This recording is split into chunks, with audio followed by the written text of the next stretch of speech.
அச்சமில்லை அச்சமில்லை அச்சமென்பதில்லையே இச்சகத்து உள்ளுரெல்லாம் எதிர்த்து நின்று போதினும் அச்சமில்லை அச்சமில்லை అచ్చమెన్బదిల్లయే భయం లేదు భయం లేదు భయమన్నది లేనే లేదు. ఒక దుర్నీతి దుర్జన లోకమంతయు ఎదురొచ్చినా భయం లేదు భయం లేదు భయమన్నది లేనే లేదు. భయం లేదు కాబట్టే అసలే చీకటి గాఢాంధకారమైన వెళ్లే దారంతా గోతులు గుంతలు లోయలు అగాధాలు ఉన్న ఇల్లేమో దూరమైన చేతిలో దీపం లేకపోయినా గుండె ధైర్యమే కవచంగా ధరించిన వాణ్ణి కనుకే అన్నీ ఒక్కడే అయి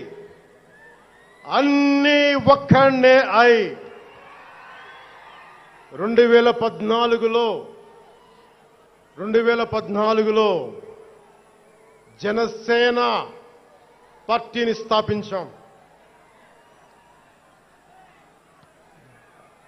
భావ తీవ్రత ఉంది గనుకే 2018లో పోరాట యాత్ర చేశాం.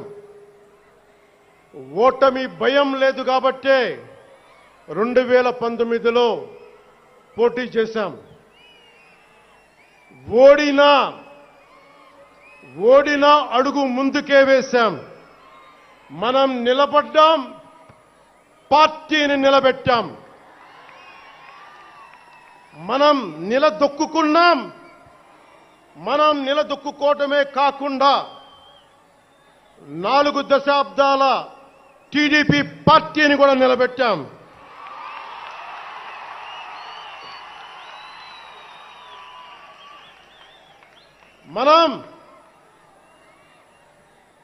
మనం ఓడినప్పుడు 2019లో మీసాలు మెలేశారు, జబ్బలు చరిచారు, తొడలు కొట్టారు, మన ఆడపడుచుల్ని అవమానించారు, ప్రజల్ని నిరంతరం హింసించారు. ఇదే న్యాయమని మన నాయకులు, మన జన సైనికులు, మన వీర మహిళలు అందరూ అడిగితే, గొంతెత్తితే వారిపైన కేసులు పెట్టారు, జైళ్లలో పెట్టారు, నిర్బంధంలో తోశారు.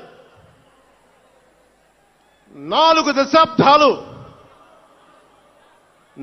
దశాబ్దాల సుదీర్ఘ రాజకీయ అనుభవం ఉన్న నాయకుణ్ణి అక్రమ కేసుల్లో బంధించారు. వారి తెలుగుదేశం పార్టీ కార్యకర్తల్ని, సీనియర్ నాయకుల్ని రోడ్డు మీదకి రావాలంటే భయపడేలా చేశారు. ఇక నాలాంటి వాణ్ణి తిట్టని తిట్టు లేదు,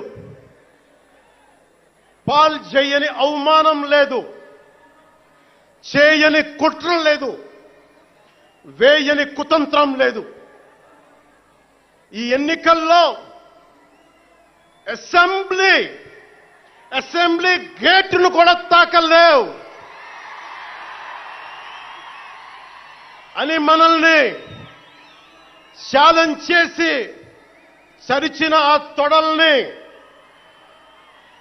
బద్దలు కొట్టాం. ఏం చేశాం? బద్దలు కొట్టాం.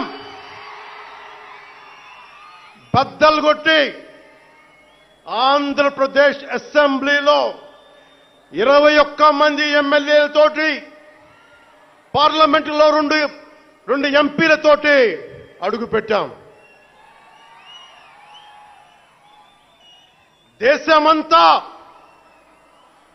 దేశమంతా తల తిప్పి తిరిగి చూసేలా 100% స్ట్రైక్ రేట్తో ఘన విజయం సాధించాం. ఎన్డీఏ కూటమి ప్రభుత్వాన్ని నిలబెట్టాం. ఈ రోజు జయకేతనం ఎగరేస్తున్నాం. జై జనసేన, జై జనసేన, జై జై జనసేన, జై.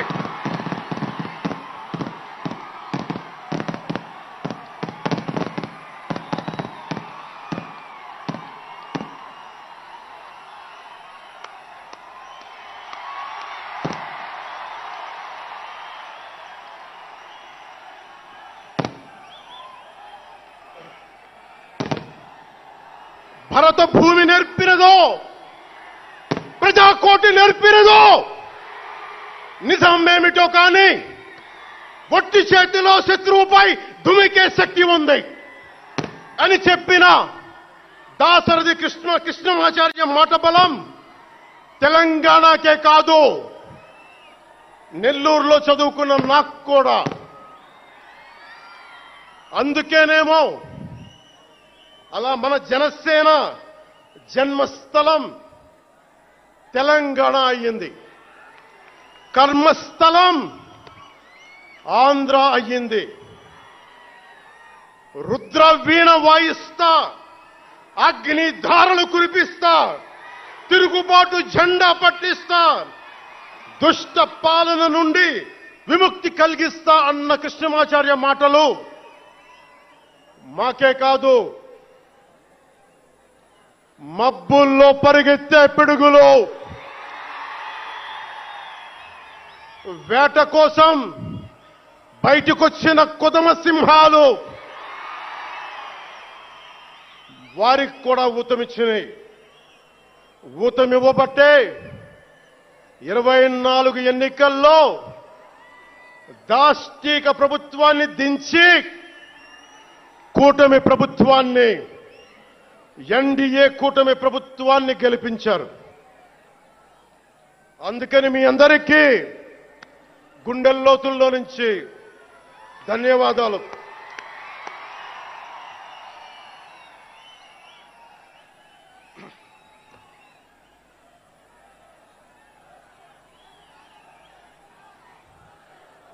మూగబోయిన కోటి తమ్ముల గళాల పాట పలికించి కదిలి జవమ్మ కూర్చి నా కళానికి బలమిచ్చి నడిపినట్టి నా తెలంగాణ కోటి రతనాల వీణ, నా తెలంగాణ కోటి రతనాల వీణ.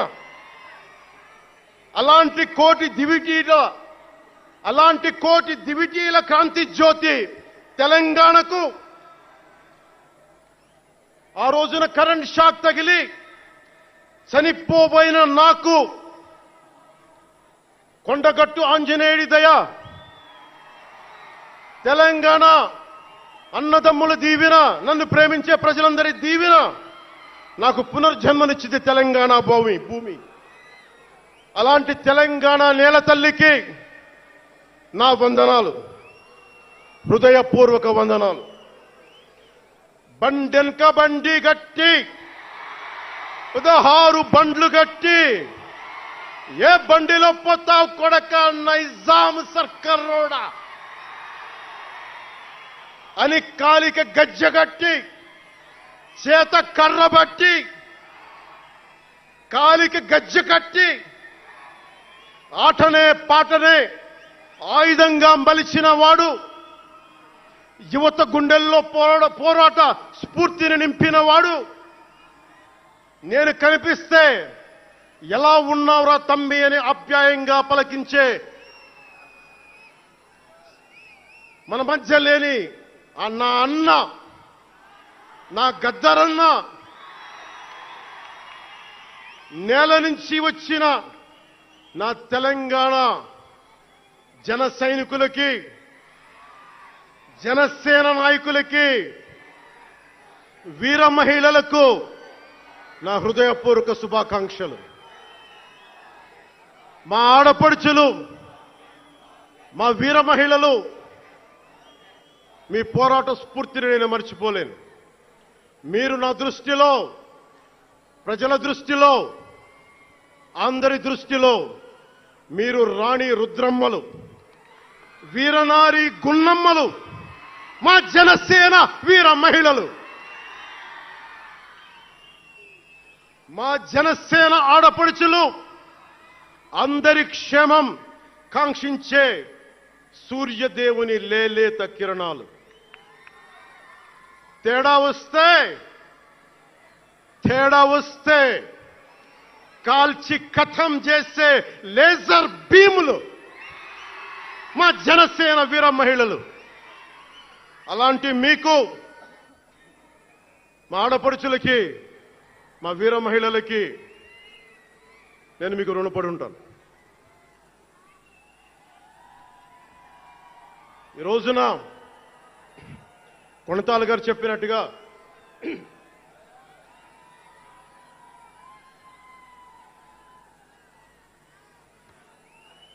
సీనియర్ నాయకులు కొణతాల గారు చెప్పినట్టుగా ఈరోజు హోలీ పర్వదినం. రంగులు, ఉత్సాహం, మైత్రిని పంచే పండగ. చెడు పోయింది, మంచి వచ్చిందని చెప్పి రంగులు జల్లుకునే పండగ. మన జయకేతనం ఎగరవేసిన రోజున హోలీ కూడా రావటం యాదృచ్ఛికం కాదు, భగవంతుడి నిర్ణయం. అందుకని దేశ ప్రజలందరికీ నా హోలీ శుభాకాంక్షలు తెలియజేస్తా ఉన్నాను. ये भगवान का आशीर्वाद है कि जनसेना का यह खास दिन होली के पावन त्योहार के साथ आया है. मेरे लिए होली रंगों का त्योहार है, एकता का त्योहार है, दोस्ती का उत्सव है, खुशी और उल्लास का पर्व है. इस शुभ अवसर पर मैं इस मंच से, पिठापुरम से आप सभी को होली की हार्दिक शुभकामनाएं देता हूं. తమిళనాడు నుంచి నాకు ఎంతో ప్రేమనిచ్చారు. మన స్పీచ్లు చూస్తారంట నాకు తెలియదు. మన తమిళనాడు పర్యటనకి వెళ్తే అందరూ నాకు ఎంతో ప్రేమనిచ్చారు. షణ్ముఖ యాత్రకి వెళితే నేను తమిళనాడులో చాలా కీలకమైన దశలో ఉన్నవాడిని, పెరిగినవాడిని. సుబ్రహ్మణ్య భారతీయారిని స్ఫూర్తిని నింపుకున్నవాడిని. అలాంటి తమిళనాడు ప్రజలందరికీ నా మనస్ఫూర్తిగా మీకు నా నమస్కారాలు. రమణ మహర్షి ఉళ్ళిట్ట ఎన్నట్లు సిద్ధర్గల్ వాళింద సిద్ధపేట్ల సిద్ధర్ భూమి ఉలహ పుదుమరియం తిరుక్కురళవై உலகக்கு தந்த ஞான பூமி அச்சமில்லை அச்சமில்லை என முழுங்கிய மகாகவி பாரதியார் வீரபூமி உலகத்தை ரட்சிக்கும் கந்தசஷ்டி கவசம் எனும் அருண்கோடை தந்த ஆன்மீக பூமியாம் தமிழகத்தை சேர்ந்த என் அன்பு உள்ளங்களுக்கு எனது அன்பு நிறைந்த வணக்கங்கள். మన మహారాష్ట్రకి వెళితే నాకు మహారాష్ట్రలో అభిమానులు ఉంటారు. అది కూడా రాజకీయ పరంగా ఉంటారు, సినిమాల పరంగా కాకుండా అని నాకు తెలియలా. ఎంతో ప్రేమనిచ్చారు. గౌరవ మహారాష్ట్ర ముఖ్యమంత్రి దేవేంద్ర ఫడ్నవీస్ గారు నన్ను రమ్మని 19 నుంచి అడుగుతా ఉన్నారు. అప్పుడు కుదరలా, 24లో కుదరలేదు, 19లో కుదరలేదు, 14లో కుదరలేదు. మొన్న హర్యానాలో మీరు రావాలి ఖచ్చితంగా అని చెప్పి ప్రత్యేకించి నన్ను పిలిపించారు. నేను ఎన్డీఏ కూటమి కోసం ప్రచారం చేశాను, భారతీయ జనతా పార్టీ కోసం. వెళ్ళిన అన్ని సీట్లు దాదాపు 95% మనం గెలిచాం, ఒక్క సీటు తప్ప. మీకు తెలుసు, నాకు మరాఠీ నేల, మహారాష్ట్ర నేల, ఛత్రపతి శివాజీ మహారాజ్ నేల, ఛత్రపతి సంభాజీ మహారాజ్ నేల. అలాంటి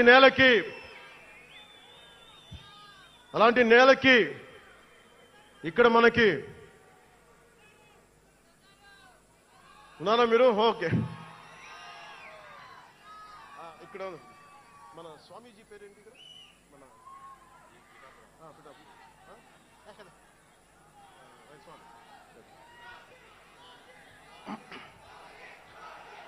छत्रपती शिवाजी महाराज आणि छत्रपती संभाजी महाराज यांच्या महाराष्ट्र भूमीतून आलोल्य सोलापूर, लातूर, बिल्लारपूर सारख्या जिल्ह्यांतील जनसैनिकांना माझा मनपूर्वक नमस्कार. అలాగే కర్ణాటక నుంచి వచ్చిన అభిమానులకి, ಕರ್ನಾಟಕದಿಂದ ಈ ಹಬ್ಬಕ್ಕೆ ಆಗಮಿಸಿದ ನನ್ನ ಜನಸೈನಿಕರಿಗೆ, ನನ್ನನ್ನು ಪ್ರೀತಿಸುವ ಕರ್ನಾಟಕದ ಜನಸೈನಿಕರಿಗೆ హృత్పూర్వక నమస్కారాలు. చాలా భాషలు అయిపోయినాయి కదా. అది మీకు అర్థమైంది కదా. రెండు భాషలు ఒక్క భాషలా కాదు. భారతదేశానికి కావాల్సింది తమిళనాడుతో సహా we need multiple languages, not just two. We need multiple languages to keep, not just for the integrity of the country, but also to understand each other, to share love with each other. అందుకనే బహుభాష భారతదేశానికి మంచిది.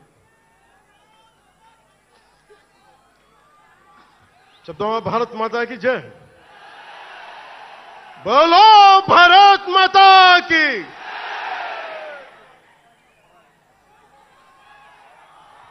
అలాగే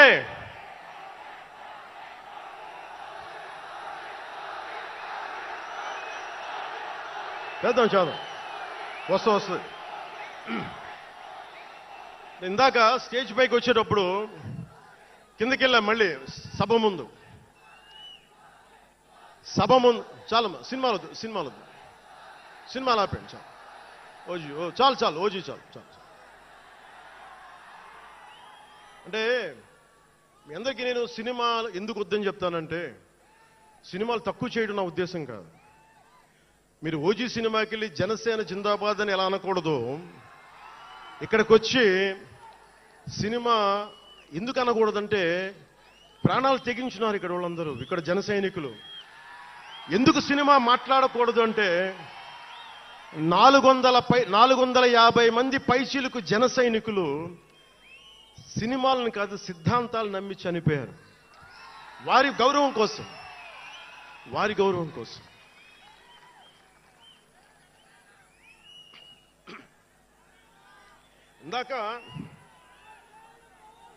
ఇందాక వద్దాం, అవి కూడా వినండి. మీరు వింటలేదని అర్థం. నా పేరు అరుస్తున్నారంటే మీరు నా మాట వింటలేదని. నా మాట వింటే 151 ఉన్న సీట్లు పార్టీ పోయింది. అందుకే నా మాట వినాలి. కూర్చోండి.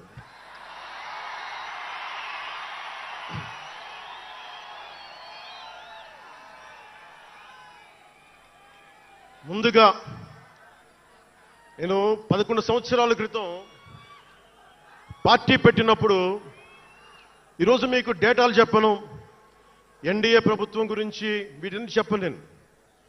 నేను మీతోటి 11 సంవత్సరాలు పార్టీని ఎలా నడిపాం, ఏ బేసిస్తో నడిపాం, నా కష్టాలేంటి, నేను పడ్డ ఇబ్బందులేంటి, కొన్ని పంచుకుంటాను. అన్ని పంచుకుంటే సంవత్సరం కావాలి. నేను ఓటమిలు ఎలా ఉంటాను, గెలుపులు ఎలా ఉంటాను, మీరు నా గుండెల్లో పెట్టుకున్న వాళ్ళు, మీరందరూ నా గుండెల్లో పెట్టుకున్నాను. మీకు మించిన కుటుంబం నాకు లేదు.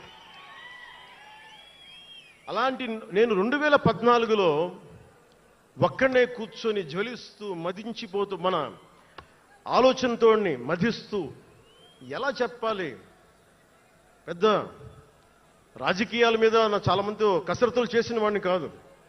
2009లో అప్పుడు రాజకీయ ప్రస్థానం తప్ప. 2003లో నేను మా నాన్నకి చెప్పాను ఫస్ట్. ఈరోజు మా నాన్నగారు లేరు, స్వర్గస్థులయ్యారు. మా నాన్నకి మా అమ్మకి 2003లో చెప్పారు, అమ్మ నేను ఒకరోజు పాలిటిక్స్కి వెళ్తాను. మా నాన్నకి నచ్చల మాట. శుభ్రమైన కెరీర్ పెట్టుకొని పిచ్చేంట్రా నీకనే. కానీ నేను చెప్పలేకపోయినా ఆ రోజున.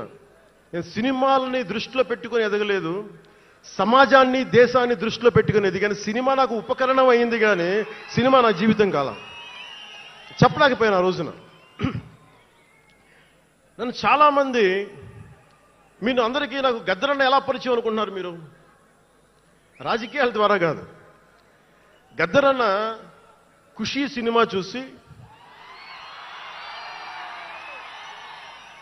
మా అన్నయ్య గారిని పట్టుకొని మా అన్నయ్య గారి దగ్గరికి వచ్చి, మా పెద్దన్నయ్య గారి దగ్గరికి వచ్చి, మీ తమ్ముడిని కలవాల్సిందే నేను. మా అన్నయ్య ఫోన్ చేశారు, అని నేను గద్దర్ గారు కలుస్తారంటారా. నాకు గద్దర్ గారంటే ఇష్టం చిన్నప్పటి నుంచి, మా నాగబాబు గారి దయ వల్ల. సరే కలిస్తే ఆయన ఎంత క్షుణ్ణంగా ఆయన పరిస్థితి చెప్పాడంటే, అది నువ్వు దేశం కోసం సమాజం కోసం ఆలోచించేవాడివి. నీ ఏ మేరా జహా అనే పాటలో నువ్వు భరతమాతని సంఖ్యలలో బంధించి పెట్టావు కదా, నీ భావం నాకు అర్థమైందిరా అన్నాడు. నువ్వంటే నాకు ఇష్టం రా తమ్మి అని చెప్పి ఆ రోజు నుంచి మాకు స్నేహం. అది నాకు అన్నా తమ్ముడ బంధమైందని ఆయన చనిపోయేలోపు. అలాగే 2006లో నేను విపరీతంగా ఒక పిహెచ్డి కోసం, ఒక స్కాలర్ ఎలా చదువుతాడో పుస్తకాల మధ్యలో సినిమాలు చేశాను. అందుకే నా సినిమాలు మీకు నచ్చి ఉండకపోవచ్చు ఆ రోజున. కానీ నా జ్వలనాన్ని ఎక్కడో ఢిల్లీలో కూర్చొని ఒక్కళ్ళు, ఢిల్లీ యూనివర్సిటీలో పనిచేసే ఒక ప్రొఫెసర్, ప్రకాశం జిల్లాకు చెందిన వ్యక్తి, నాకు తెలియదు ఆయన ప్రకాశం జిల్లా వ్యక్తి. నా రోజున ఆయన వచ్చి మిమ్మల్ని కలవాలని చెప్పి ఒక నెల రోజులు నా వెంట పడితే ఆయన కలిశారు. ఆయన వచ్చి నన్ను ఒకే ఒక మాట అడిగారు 2006లో, మీరు రాజకీయాల్లోకి వస్తారా?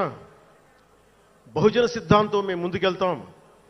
చాలామంది అడిగి నన్ను పంపించారు, మీరు సంసిద్ధం అంటే నేను మాట్లాడతాను, నేను కదుపుతానంటే, ఆ రోజున నాకు ఇంకా మెచ్యూరిటీ లేదు. ఒక కుటుంబాన్ని నడపడానికే చాలా శ్రమ పడాలి. ఒక కుటుంబాన్ని ఏకతాటిపైన తీసుకురావాలంటే నేను కష్టపడాలి.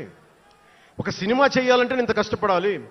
ఇన్ని కోట్ల మందికి సంబంధించిన జీవితాన్ని ఒక భావంతో కట్టిపడేయాలంటే నాకు ఇంకా అంత మెచ్యూరిటీ లేదు. మెచ్యూరిటీ వచ్చిన రోజున మీకు తెలియజేస్తానని చెప్పాను. ఆ వ్యక్తి అప్పటి నుంచి ఇప్పటిదాకా అరుదుగా అప్పుడప్పుడు కలుస్తూ ఉంటాను. ఈ రోజున హైదరాబాద్ సెంట్రల్ యూనివర్సిటీ ప్రొఫెసర్, మీలో కొంతమందికి తెలిసి ఉండొచ్చు, ప్రొఫెసర్ శ్రీపతి రాముడు గారికి మనస్ఫూర్తిగా నా ధన్యవాదాలు తెలియజేస్తున్నాను. వారిని వేదికపైకి రమ్మని మనస్ఫూర్తిగా కోరుకుంటా ఉన్నాను. ఎందుకంటే మీరు ఓజీ ఓజీ అని అరుస్తూ ఉంటే, నన్ను సినిమాల కంటే కూడా సినిమాల్లో ప్రజలకి పనిచేసే మనిషిని చూశారు ఇలాంటి మేధావులందరూ, పోరాట యోధులందరూ. సో నాకు ఎప్పుడు కూడా ఆయన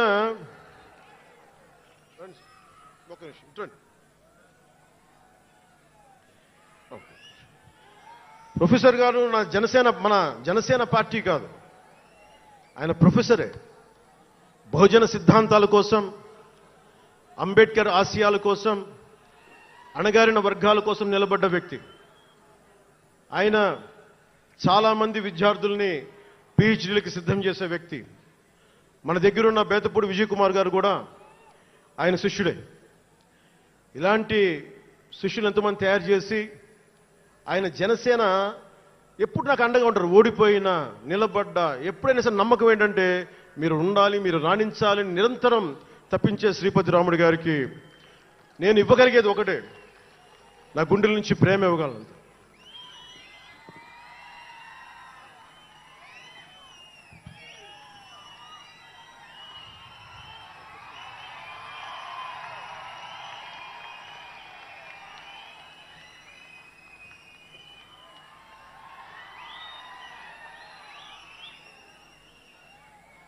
అంటే కృతజ్ఞత అనేది ఎంత అవసరం, గుర్తింపు ఎంత అవసరం అంటే, మనం ఏదో అయినప్పుడు కాదు, ఏవి అవ్వనప్పుడు మనం వెంట నిలబడాల్సింది.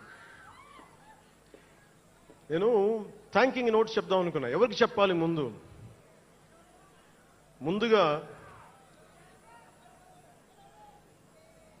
ఈ సభా వేదిక కోసం పారిశుద్ధ్య సిబ్బందికి నా గుండెల్లో పెట్టుకొని గౌరవించే నా పారిశుద్ధ్య సిబ్బందికి ముందుగా మీ అందరికీ నా హృదయపూర్వక నమస్కారాలు, హృదయపూర్వక ధన్యవాదాలు. యాక్చువల్గా నేను అనుకుంది ముందుగా పారిశుద్ధ కార్మికులకి సన్మానం చేసి స్పీచ్ మొదలు పెడదామని. ఎక్కువ మంది ఉండటం వల్ల మన సమయం సరిపోదు కాబట్టి రేపు పొద్దున మన సీనియర్ నాయకులందరినీ, సోదరులు నాగబాబు గారిని, ఎమ్మెల్సీ వారిని గౌరవించి చేయవలసిందిగా నేను కోరుకుంటున్నాను. అలాగే దారి పొడవున శుభాకాంక్షలు తెలియజేసిన హోర్డింగ్స్ ద్వారా నా సోదరులు సోదరీమణులందరికీ, ప్రతి ఒక్కరికి, నాయకులందరికీ నా ధన్యవాదాలు. డిప్యూటీ సీఎం పేషి అధికారులందరికీ కూడా నా ధన్యవాదాలు. నా సెక్యూరిటీ సిబ్బందికి కూడా నా ధన్యవాదాలు. ఈ ఆవిర్భావ దినోత్సవానికి ముందుండి నడిపించిన గౌరవ సివిల్ సప్లైస్ మంత్రి, Janasena political affairs committee chairman, నన్ను కాలానికి నా పరీక్షలు పెట్టి కానీ ఒకసారి నిర్ణయం తీసుకున్న తర్వాత ఓడిపోయినా కానీ వెన్నంటే నిలబడ్డ నా సోదరుడు పిఎస్సి చైర్మన్, గౌరవ సివిల్ సప్లైస్ మంత్రి శ్రీ నాదెండ్ల మనోహర్ గారికి నా హృదయపూర్వక ధన్యవాదాలు.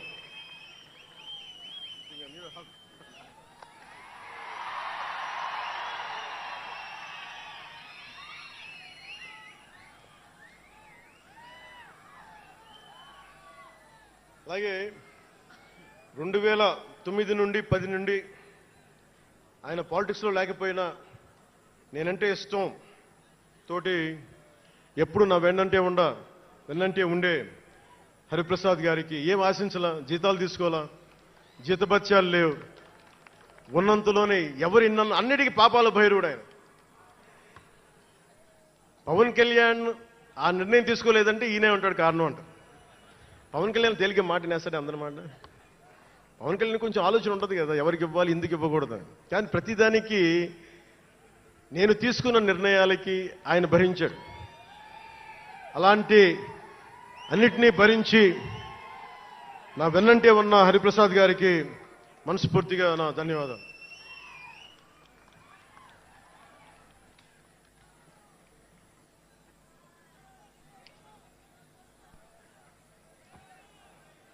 అలాగే అన్ని కమిటీల సభ్యులందరికీ పేరు పేరున, కేకే గారికి, తెగించే గుణమున్న పంచకర్ల సందీప్కి, పోరాటం చేసిన నాయకులందరికీ నా ప్రత్యేక ధన్యవాదాలు. సోషల్ మీడియా సిబ్బందికి, స్టేజ్ కల్చరల్ ఆర్టిస్టులందరికీ, ఫుడ్ సప్లైయర్స్ అందరికీ, దాతలకి, డాక్టర్స్ టీమ్కి, ప్రతి ఒక్కరికి నా హృదయపూర్వక నమస్కారాలు. ఇందాక ఆ పైన హెలికాప్టర్లో వస్తుంటే చాలామంది ఫోటోగ్రాఫ్స్ కనిపించినాయి. ముఖ్యంగా తెలుగు సినిమా హీరోలు, సూపర్ స్టార్స్ ఫోటోస్, ప్రభాస్ గారిది, మహేష్ బాబు గారిది, జూనియర్ ఎన్టీఆర్ గారిది, అల్లు అర్జున్ గారిది, సాయి ధరమ్ తేజ్ గారి, నందమూరి అభిమానులు, మెగాస్టార్ చిరంజీవి గారి అభిమానులకి, మెగాస్టార్ తనయులు, గేమ్ చేంజర్ రామ్ చరణ్ గారి అభిమానులు, తెలుగు హీరో హీరోయిన్లు, ప్రతి నటుల అందరి హీరోల అభిమానులు, మీ అందరికీ కూడా నా ప్రత్యేక నమస్కారాలు, ధన్యవాదాలు. అలాగే పవన్ కళ్యాణ్ అభిమానులకు కూడా నా హృదయపూర్వక నమస్కారం.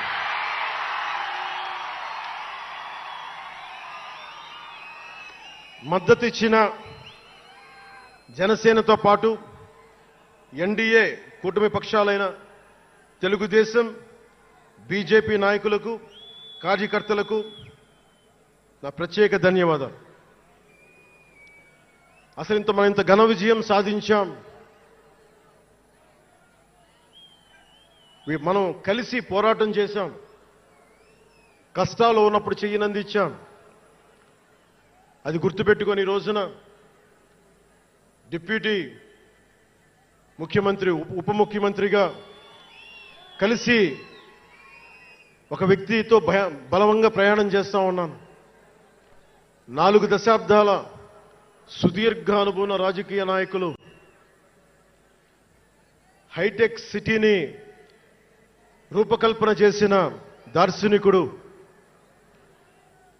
క్లేమోర్ మైన్స్ తోటి పేల్చేస్తే కింద పడితే దులుపుకొని మళ్ళీ రాజకీయాల్లో తిరిగి నెక్స్ట్ డే డ్యూటీలోకి వచ్చిన బలమైన నాయకుడు శ్రీ గౌరవ ముఖ్యమంత్రి శ్రీ నారా చంద్రబాబు నాయుడు గారికి, వారి తనయులు శ్రీ నారా లోకేష్ గారికి నా హృదయపూర్వక ధన్యవాదాలు, నమస్కారాలు.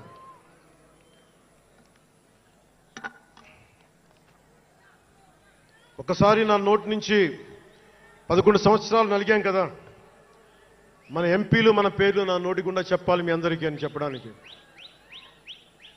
నాదెండ్ల మనోహర్ గారికి, కందుల దుర్గేష్ గారికి, ఎంపీలు తంగెళ్ల ఉదయ్ శ్రీనివాస్ గారికి, వల్లభనేని బాలశౌరి గారికి, కొణిదెల నాగబాబు గారికి, హరిప్రసాద్ గారికి, నిమ్మక జయకృష్ణ గారికి, లోకం మాధవ గారికి, కొనతాల రామకృష్ణ గారికి, పంచకల్ల రమేష్ బాబు గారికి, సుందరపు విజయ్ కుమార్ గారికి, చనిపోయిన వంశీకృష్ణ యాదవ్ గారికి, పంతం నానాజీ గారికి, బత్తుల బలరామకృష్ణ గారికి, శ్రీ దేవివర ప్రసాద్ గారికి, గిడ్డి సత్యనారాయణ గారికి, పులపర్తి ఆంజనేయులు గారికి, బొమ్మిడి నాయకర్ గారికి, బోలిశెట్టి శ్రీనివాస్ గారికి, పొత్సమాత ధర్మరాజు గారికి, చిర్రి బాలరాజు గారికి, మండలి బుద్ధప్రసాద్ గారికి, ఆర శ్రీధర్ గారికి, ఆరణి శ్రీనివాసులు గారికి, 2000 పవన్ కళ్యాణ్ మర్చిపోయా, నేను మర్చిపోయినా మీరు మర్చిపోయిన ఎవరు కదా.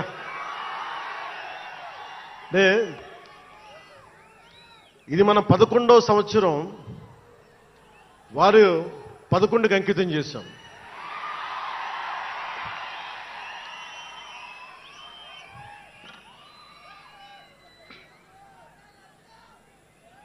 Love you two.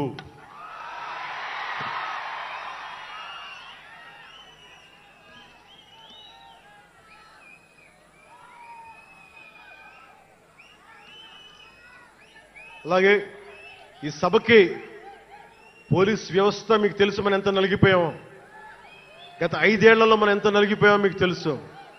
ఎన్ని ఇబ్బందులు పాలు చేశారో తెలుసు. ఆ రోజు నుంచి కూడా ఈ రోజుకి వరకు నాకు పోలీస్ శాఖ అంటే చాలా గౌరవం. ఎందుకంటే పోలీస్ శాఖకి స్వయం నిర్ణయాలు చేసే హక్కు ఉండదు, డ్యూటీయే ఉంటుంది. బ్రిటిష్ వాళ్ళు పరిపాలించినప్పుడు పోలీస్ కూడా బ్రిటిష్ అధీనంలో పనిచేశారు తప్ప వాళ్ళకి ఇవ్వబడ్డ డ్యూటీ చేశారు. భగత్ సింగ్ని కొట్టమంటే కొట్టారు, జైల్లో పెట్టమంటే పెట్టారు, గాంధీ గారిని లాక్కెళ్ళిపోమంటే లాక్కెళ్ళిపోయారు. వాళ్ళు చేయకపోతే అది డ్యూటీకి విరుద్ధం అవుతుంది, చేయక తప్పదు. మరి అదే పోలీస్ ఆ రోజున వచ్చారు. స్వాతంత్రం వచ్చిన తర్వాత మిలిటరీ కూడా అంతే. అందుకనే నాకు పోలీస్ శాఖ మీద ఎప్పుడు వ్యక్తిగతంగా కోపం ఉండదు, ఏదో కొద్దిమంది వ్యక్తులు ఎక్కువ చేస్తే తప్ప. అలాగా ఈ రోజున చాలా గొప్పగా నిలబడ్డ, సహకరించిన పోలీస్ అధిపతి డీజీపీ గారికి, కాకినాడ జిల్లా ఎస్పీ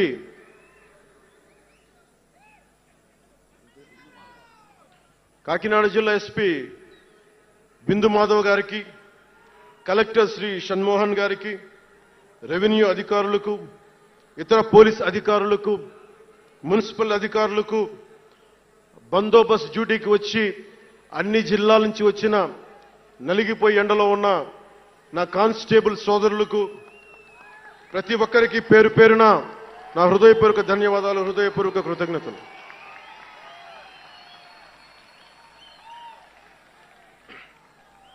నా ఇష్టం, నా కోరిక ఎప్పుడూ సగటు మనిషిగా ఉండటమే. తన పని తను చేసుకుంటూ ఉండటం, ఎవరి జోలికి వెళ్లకుండా ఉండటం, బతికేయడం తన కుటుంబం వరకు జీవితాన్ని కుదించడం, సగటు మధ్యతరగతి మనిషిగా బతకాలనేది నా కోరిక చిన్నప్పటి నుంచి. మా నాన్న కోరిక ఏంటంటే, నేను ఇంటర్ చదువుతున్నప్పుడు, అరే నేను డిగ్రీ చదవలేకపోయి, నువ్వు డిగ్రీ చదివి కనీసం నువ్వు ఎస్ఐగా సెలెక్ట్ అయితే నువ్వు కనీసం డిఎస్పీ కంటే కొంచెం పై ర్యాంక్లో నువ్వు రిటైర్ అవుతారు అని చెప్పాడు మా నాన్న. దురదృష్టవశాత్తు నేను డిగ్రీ చేయలేకపోయా. కానీ నేను అంటే నాకు అంతకుమించి కోరికలు లేవు, అది చెప్పడానికి నా ఉద్దేశం. చాలా చిన్న జీవితాలు మాయి. మా అన్నయ్య గారు ఏదో పొరపాటు యాక్టర్ అయిపోయి తప్ప నాకు రావాలి నేను ఎప్పుడు అనుకోలే. అదే నెల్లూరులో, అదే ఫతేఖాన్పేటలో చిన్న ఇంట్లో ఇంకొక మామిడి మొక్క ఉంటే బాగుంటుంది అనుకున్న కోరిక తప్ప కోట్లు సంపాదించాలి, పేరు రావాలని ఎప్పుడు ఆశించాల. సో నన్ను ఎలా పెంచారు మా ఇంట్లో అంటే మీరు ఆశ్చర్యపోతారు. మొన్న నా friend Anand Sai TTD board సభ్యుడిగా నియమితులయ్యారు. అతను చెప్తా ఉన్నాడు నాకు ఈ మధ్యన, నన్ను ఎలా పెంచారంటే మా ఇంట్లో అతని ఆనంద్ సాయి మాటల్లో, చిన్న తంబి అని తమిళ సినిమా ఉంటుంది, మన తెలుగులో చంటి అని సినిమా తీశారు. చిన్న తంబి కదా అవునా? అందులో హీరోయిన్ ఎలా పెంచుతారు ఇంట్లో నుంచి బయటికి వెళ్లకుండా, చంటిలో హీరోయిన్ మీనాని ఎలా పెంచారు ఇంట్లో నుంచి బయటికి వెళ్లకుండా, మా ఇంట్లో నన్ను అలా పెంచారు. వీడి బయటికి వెళ్తే ఏమైపోతాడో, సున్నితమైన వ్యక్తి, వీడికి ఆస్తమా ఉంది, వీడికి ఇలాంటి పరిస్థితుల్లో నన్ను ఇంట్లో నుంచి కదలనివ్వకుండా, ఎక్కడికి వెళ్ళనివ్వకుండా, ఎక్కడికన్నా బయటికి వెళ్తే పంపించారు. ఒకరోజు చెన్నైలో నేను అన్నానగర్లో కంప్యూటర్ ప్రోగ్రామింగ్ కోర్స్ చేసేవాడిని ఒక సంవత్సరం పాటు. ఆ ప్రోగ్రామ్ ఫైనల్ చేసే పరిస్థితుల్లో టైం 10:30 అయింది, 10:30 రాత్రి. ఇంటికి వెళ్ళడం గంట లేట్ అయింది. అంటే మనం సాయంత్రం 6 గంటలకు వెళ్ళిపోవాలి. ఆ రోజు 10:30కి వెళ్తే చెప్పా పెట్టకుండా, అంటే మన కొంచెం లేట్ అయింది ఎగ్జామ్స్ వల్ల.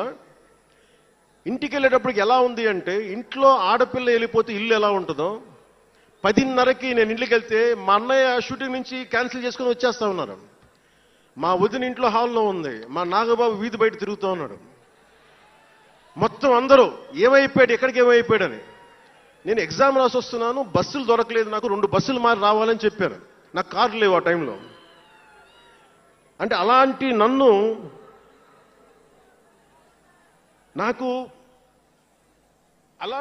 పెంచారు. ఇది మా నాగబాబు గారు ఇక్కడ ఉన్నారు, అడగండి, ఆ రోజు గుర్తుండి ఉంటుంది ఆయనకి. అలాంటి నన్ను పాలిటిక్స్ చేస్తానని కానీ, సినిమాల్లోకి వస్తానని కానీ ఎవరు ఊహించలే. ఎందుకంటే నేనే ఊహించలే. పోనీ 18 ఏళ్ల వయసులోనో 20 ఏళ్ల వయసులోనో 10:30కి లేటుగా వచ్చామంటే ఒక అర్థం ఉంటుంది. అక్కడమ్మాయి ఇక్కడ అబ్బాయి, గోకులంలో సీత, సుస్వాగతం, తొలి ప్రేమ చేస్తున్న సమయంలో, మేబీ తొలి ప్రేమ ముందు అటో ఇటో, సంగీత్ థియేటర్లో, హైదరాబాద్ సంగీత్ థియేటర్లో క్లింట్ ఈస్ట్వుడ్ నాకు ఇష్టమైన హీరో, అతను సినిమాకి వెళ్ళా. బ్రిడ్జెస్ ఆఫ్ మాడిసన్ కౌంటీ అని ఒక ఇంగ్లీష్ నవల్ ఆధారంగా తీశారు. అది నాకు ఇస్తుంది ఆ నవల్. సో ఎలా తీశారని చెప్పి నేను షూటింగ్ రిలీజ్ కూడా అయిపోయినట్టుంది తొలి ప్రేమ. నేను నా ఫ్రెండ్ ఆనంద్ సాయిని, హరీష్ పాయిని, ఇంకో 2-3తోటి సెకండ్ షోకి వెళ్ళా. సెకండ్ షోకి వెళ్ళి ఇంటికి వస్తే కింద మా నాన్న, ఇంట్లో పైన రూమ్లో పడుకోవాల్సిన మా నాన్న కింద కుర్చీ వేసుకొని, ఓ నీల్ కమల్ చైర్ వేసుకొని నా కోసం వెయిట్ చేస్తా ఉన్నాడు. ఎక్కడికి రా వెళ్ళామని. షూటింగ్ అన్నాడు. షూటింగ్ అన్నాడు, సినిమాకి వెళ్ళానంటే ఆయన ఎట్లా తిట్టాడంటే నన్ను, నేను చాలా తప్పుడు పనులు చేసేస్తున్నట్టుగా, ఏదో బార్లో కూర్చొని తాగేసినట్టుగా. నేను అప్పటికి కొంచెం గుండె ధైర్యం తెచ్చుకొని చెప్పాను. అక్కడ మా నాన్నంటే భయం, చిన్నప్పుడు చాలా కొట్టేవాడు మా నాన్న మమ్మల్ని. ఆ భయం నన్ను కొట్టింది తక్కువ కానీ మా అన్నయ్యని కొట్టింది ఎక్కువ. సో యముడికి మొగుళ్ళలో ప్రసాద్ బాబు ఉంటాడు. చిరంజీవి గారు పక్క వ్యక్తిని కొడితే ఇతను లైన్లోకి వచ్చేస్తాడు, అక్కడ నేను డిసిప్లిన్లోకి వచ్చాను. అట్లాగే వీళ్ళని కొడితే నేను డిసిప్లిన్లోకి వచ్చాను. నాకు ఆయన కొట్టక్కర్లేదు, నేను డిసిప్లిన్గా ఉంటానని. సో నాకు మా నాన్న చూడగానే భయం వేసింది, కొడతాడా గబుక్కున్నా బాగుండదేమో అనుకునేవాడిని. నేను చెప్పాను కొంచెం బలం తెచ్చుకొని 3 సినిమాలు హిట్లు వచ్చినాయి, 4వ సినిమా రిలీజ్ అయ్యి హిట్ అయిన తొలి ప్రేమ. నాన్న నేను హీరోనన్న సంగతి కూడా మర్చిపోకు, నువ్వు అర్థం చేసుకో అని చెప్పాను. ఇంకా ఎక్కువ తిట్టాడు. అంటే మా నాన్న తిట్లు ఎలా ఉన్నాయంటే చెప్పలేను. కానీ ఈ అర్ధరాత్రి అపరాత్రి తిరుగుళ్ళు ఏంట్రా, ఈ సెకండ్ షోలకి వెళ్ళడం ఏంటి, ఏదో హీరో అయ్యావు అయితే అన్ని లిప్ చేసేస్తావా అని తల ఉంచుకొని పైకి వెళ్ళిపోయాడు. అంటే అలాంటి నేను ఇన్ని కోట్ల మందికి సంబంధించిన పాలిటిక్స్ చేయాలంటే భగవంతుడు రాసిన రాత కాకపోతే నేను కోరుకున్నదా కాదు అది. అలాంటి వాతావరణంలో పెరిగిన నేను ఈ సినిమాలు ఏంటో, ఈ పాలిటిక్స్ ఏంటో, పార్టీ పెట్టడం ఏంటో అని అనుకుంటే అంటే ఇందాక ఎందుకు బయటికి వెళ్ళానంటే ఇవన్నీ ఆలోచిస్తున్నా. ఇదంతా భగవంతుడు మాయ తప్ప నాది కాదు నాకు తెలుసు. అలాంటి జీవితానికి దారి ఏర్పరిచింది, ప్రజా సమస్యలపై నిలబడేలా చేసింది, పార్టీ పెట్టనిచ్చింది నాలోని భావ తీవ్రత. పార్టీ పెట్టనిచ్చింది భావ తీవ్రత. పుస్తక పఠనం, డబ్బులు సంపాదించాక ఖర్చు పెట్టనంటే ఎలా కుదరదో, వద్దనుకున్న ఏదోలా ఖర్చు అయిపోతాయి. అలాగా కొంత జ్ఞానం వచ్చాక, కొంత చదివాక, కొంత చెయ్యగలిగే సత్తా ఉన్నాక నేను ఊరికనే కూర్చుంటాను, నేను ఏమి చెయ్యనంటే జీవితం అలా ఉండనివ్వదు. అలాంటి నన్ను ఏదో సాటర్డే సండే షూటింగ్ ప్రాక్టీస్కి వెళ్ళి మెడ్రాస్ రైఫిల్ క్లబ్లో, మార్నింగ్ లయోలా కాలేజీలో జాగింగ్ చేసుకొని, ఇంటికి వచ్చి పుస్తకాలు చదువుకొని, మా వదినకి ఏదైనా అవసరమైతే పనులు చేసి పెట్టి, ఇలాంటి నేను సగటు మనిషి, మధ్యతరగతి మనిషి, అంతకుమించి వేరే పట్ల. పనగల్ పార్క్ వెళ్ళి కూరగాయలు తీసుకురావడం, వంకాయ ఎంత, తక్కాలి ఎంత, అంటే మన ఉల్లిపాయలు వంకాయలు ఎంత అని ఇట్లాంటివి తీసుకొచ్చేవాడిని. నెల్లూరులో పెద్ద బజారు వచ్చి, మన పెద్ద బజారు చిన్న బజారుకి వెళ్ళి ఇంటికి కావాల్సిన సామాన్లు తీసుకొచ్చేవాడిని. నాకు అంతకుమించి జీవితాన్ని కోరుకోలేదు నేను. అలాంటిది నేను యాక్టర్ అయ్యాను, ఈ రోజున పొలిటికల్ లీడర్ అయ్యాను, దేశమంతా గుర్తించే అయ్యానంటే ఇది ఏది కూడా నేను కోరుకుంది కాదు, నాకు ఇవ్వబడింది. అందుకే నేను కర్మే చేస్తాను, నేను ఫలితం ఆశించను.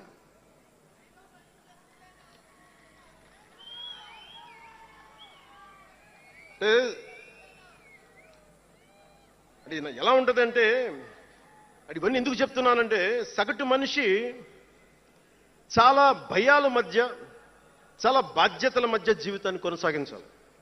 ఒక మాట అంటే ఎక్కువ, ఒక మాట అంటే తక్కువ, చాలా సన్నని గీతల మధ్య బతకాలి. ఒకలాగా చెప్పాలంటే అరిటాకు లాంటి జీవితం. అరిటాకు ఉంది కదా అని జీవితం వడ్డించిన విస్తరవ్వదు, చిన్నపాటి ముళ్ళు తగిలినా మొత్తానికి చిరుగుపోతాయి. అలాంటి కోట్లాది సగటు మనుషుల ప్రభావితం చేసే సినిమా కానీ, కోట్లాది మందిని ప్రభావితం చేసే రాజకీయాలు కానీ నాకు చాలా బాధ్యతనిచ్చాయి. సినిమాలో ఎంత చెప్తే మంచిది, ఎంత చెప్తే మంచిది కాదు అని ఆలోచించి చేసేవాడిని. ఒక దేశభక్తి పాట పెడితే మంచిదా, ఒక క్లబ్ డాన్స్ పెడితే మంచిదా, ఈ రెండు ఆలోచించి దేశభక్తికి వెళ్ళాను నేను. అందుకే ఏ మెరా జేహానే పెట్టాను తప్ప ఓ మై డార్లింగ్ అని పెట్టలా.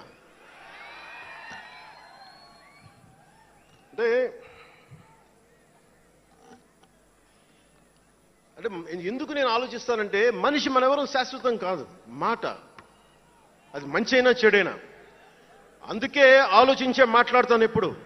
ఈ అన్న మాట ఒక తరం 2-3 తరాలు ఉండిపోతే పర్యవసానం ఏంటి, ఎనీ పబ్లిక్ పాలసీ, ఇవన్నీ ఆలోచించి నేను జనసేన కోసం ప్రతిపాదించిన 7 సిద్ధాంతాలు చాలా మదించి, శోధించి, తర్కించి మీ ముందు పెట్టింది.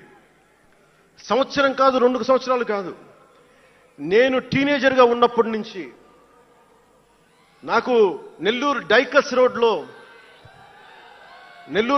రోడ్లో డాక్టర్ కరీముల్లా గారు నాకు ఆస్తమాకు వచ్చినప్పుడల్లా నాకు డెర్ఫ్లిన్ ఇంజెక్షన్ ఇచ్చేవాళ్ళు. ఆయన కోసం వెయిట్ చేస్తూ ఉంటే ఒక బోర్డు నన్ను ఆకర్షించేది, prevention is better than cure అని. కానీ ఎప్పుడు గుర్తుండిపోయింది నాకు. అంటే వ్యాధి నివారణ కంటే, వ్యాధి చికిత్స కంటే కూడా వ్యాధి నివారణ మేలని అందరూ చాలామంది అనుకుంటారు కదా. ఎందుకు నాకు చెగువెరా ఇష్టం అంటే అది కమ్యూనిజమో మావోయిజమో వల్ల కాదు. ఒకడు డాక్టర్ అయ్యండి, శారీరక రుగ్మతలు వస్తే బాగు చేసే డాక్టరు సమాజానికి పట్టే రుగ్మతలను ఎవడు బాగు చేస్తాడు అని చెప్పి డాక్టర్ వృత్తి వదిలి విప్లవకారుడు అయ్యాడు చూసారా, ఆ భావన నాకు ఇష్టం చెగువెరాలో. అంతేగాని అతను మావోయిస్టో కమ్యూనిస్టో అని కాదు, గెరిల్లా అని కాదు. ఆ మానవీయ కోణం నాకు నచ్చి దాన్ని ఇష్టపడ్డాను చెగువెరాని. ఆ సిద్ధాంతాలని అంటే ఎందుకు చెప్తున్నాను మీకంటే చాలా ఆలోచించి చేశాను. అంటే అంత వయసు నుంచి ఆ సిద్ధాంతాలని చాలా బలంగా విశ్వసించేవాడిని, ఆచరించేవాడిని కనుక, వాటి కోసం నిలబడేవాడిని కనుక, నిలబడినందుకు ఆ సిద్ధాంతాలు నన్ను దశాబ్దం రాజకీయ పోరాటం చేయగలిగే సత్తానిచ్చినాయి. ఈ రోజున 100% స్ట్రైకింగ్ రేట్తో జైకేతనాన్ని ఎగరేస్తున్నాం ఈ రోజునంటే జనసేన 7 మూల సిద్ధాంతాలే కారణం. అంటే మీకు మొన్న మన జనసేన ఆవిర్భావ దినోత్సవం అని అనగానే పవన్ కళ్యాణ్, నేను ఎంత పేరుందో నాకే తెలీదు, ఇంగ్లీష్ పేపర్లో కూడా రాస్తారో నా పేరు అనుకుంటాను అప్పుడప్పుడు. ఏదో నేషనల్ పేపర్లో ఢిల్లీ నుంచి ఎవరో తెలుగు జర్నలిస్ట్ పంపించలా, హిందీ జర్నలిస్ట్ పంపించారు నాకు. Pawan Kalyan changes his ideology left, right and centre అని. అంటే వీడి అవసరాలకి ఎలా పడితే అలా మార్చేస్తాడని నాకు అనిపించింది. అలా ఎలా పడితే అలా మార్చేసేవాడు 11 సంవత్సరాలు పార్టీని నడపగలడా? 7 సినిమాలతోటి సూపర్ స్టార్డమ్ రాగలదా? నేను వద్దనుకున్నా ఓజీ అని అంటా ఉంటారు, అవన్నీ వస్తాయా? 2007లో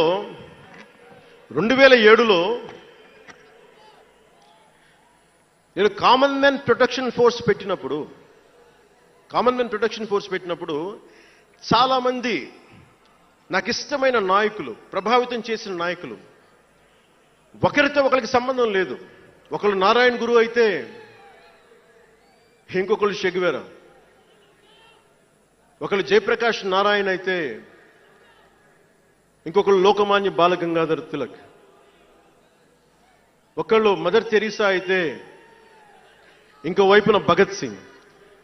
ఆ రోజు నన్ను అందరూ అన్నారు, నీకేంటి ఇంత పిచ్చి ఏంటి, నీకు కన్ఫ్యూజ్డ్ ఐడియాలజీ నీది అంటే నేను రోజు చెప్పలేకపోయాను అందరికీ. పవన్ కళ్యాణ్ ఐడియాలజీ ఏంటంటే ఇంత భిన్నమైన వ్యక్తుల్లో ఏకత్వం చూడగలగడం పవన్ కళ్యాణ్ ఐడియాలజీ. ఆ ఏకత్వాన్ని చూడగలిగాం కాబట్టి ఆ 7 సిద్ధాంతాలు వచ్చినాయి.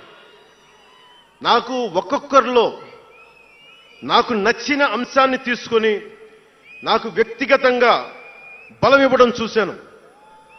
అది నా మీద ఎంత ప్రభావితం చూపించింది, అది ఎంత సక్సెస్ ఇచ్చిందో కూడా నాకు తెలుసు. అంటే నేను అందరిలాగా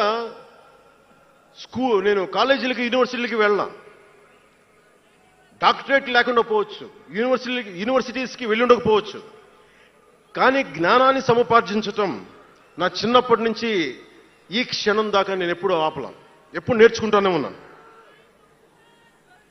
అంటే చిన్నప్పుడు ఇలస్ట్రేటెడ్ వీక్లీలు, ఫ్రంట్ లైన్ మ్యాగజైన్లు, న్యూస్ పేపర్లు, సోవియట్ భూమి పత్రికలు, చరిత్ర, సంస్కృతి పుస్తకాలు, సాహిత్యం, ఫిలాసఫీ, ఫారిన్ అఫైర్స్ ఇవేమి చదవటం ఆపలా ఇప్పటిదాకా. అవన్నీ సామాజిక, చారిత్రక, రాజకీయ అంశాల మీద అవగాహన లేకుండా ఎందుకు పార్టీ పెడతాం? దేశ విభజన, కలోనియల్ చరిత్ర, తిరుగుబాట్లు, చిట్టాగాంగ్, విప్లవ వీరులు, తాకట్టులో భారతదేశం, ఆడమ్ స్మిత్లు, మాల్థూసియన్ థీరీలు చదవకుండా, అర్థం చేసుకోకుండా పార్టీ పెట్టేస్తామా? అంటే ఇవన్నీ ఇంత అవగాహన, ఇంత సామాజిక పరిజ్ఞానం సినిమాలు చేసుకునే వాడికి ఎలా ఉంటుంది అవగాహన అని, అదే కదా. అంటే దానికోసం ఎలా పుట్టాలండి? ప్రత్యేకంగా తెల్లగడ్డ వేసుకుని పుట్టాలా అండి? ఆకాశంలోకి చూస్తా తెల్లగడ్డం వేసుకొని సామాన్యుడికి అర్థం కాని లిటరీ టర్మ్స్ తోటి మాట్లాడి మాటల్ని మాట్లాడాలా? పోనీ పార్టీ పెట్టాలి అంటే నాన్న ముఖ్యమంత్రి అయి ఉండాలా? మావయ్య కేంద్ర మంత్రి అయి ఉండాలా? బాబాయిని చంపించుండాలా అని ఎక్కడ రాసిలేదు కదా. అంటే దశాబ్దం పాటు ఒంటరిగా పార్టీని మొయ్యాలి అంటే ఎన్ని తిట్లు, ఎన్ని అవమానాలు భరించాలి, ఎంత నలిగుండాలి, ఎంత జ్వలించుకుపోవాలి, ఎన్ని పోగొట్టుకోవాలి. వ్యక్తిగత జీవితం నుంచి నా ఆరోగ్యం దాకా అన్ని పోగొట్టుకుంటానే వచ్చాను. దానికి ఈ జయకేతనం నాకు ఆనందాన్ని ఇచ్చింది. ఎందుకు చెప్తున్నానంటే ఆరోగ్యం గురించి. నేను మార్షల్ ఆర్ట్స్ చేసేటప్పుడు 3 గ్రనైట్ రాళ్లు గుండెల మీద పెట్టుకొని పగలగొట్టించుకునేవాడిని. 3 9 ఏళ్ల పిల్లలు, 8 ఏళ్ల పిల్లలు ముగ్గురిని ఒకళ్ళని ఇలా పట్టుకుని ఇంకొకటి భుజాల మీద కెక్కించుకొని గుడుంబ శంకర్లో మోసుకొచ్చినంత బలం ఉంది. చూడటానికి బక్కగానే ఉంటా, కానీ బలం అపారం ఉండేది. అలాంటి నేను ఈ రోజున నాకు రెండో కొడుకు నేను ఎత్తుకోలేను. పెద్ద కొడుకుని ఎలాగ ఎత్తుకోలేను అనుకోండి, అది వేరే విషయం. నా రెండో కొడుకుని చిన్నవాడు 6 7 సంవత్సరాలు, వాడిని ఎత్తుకోలేను నేను. అంత బలహీన పడిపోయాను. కానీ బలం తెచ్చుకుంటాం మీ అందరి ఆశీస్సులతోటి, భద్ర కొడతాం మళ్ళీ. అంటే రాజకీయాల్లో ఉండాలంటే 2 పిచ్చి పవర్ హంగ్రీ ఉండాలి, లేదా బలమైన సైద్ధాంతిక బలమన్నా ఉండాలి.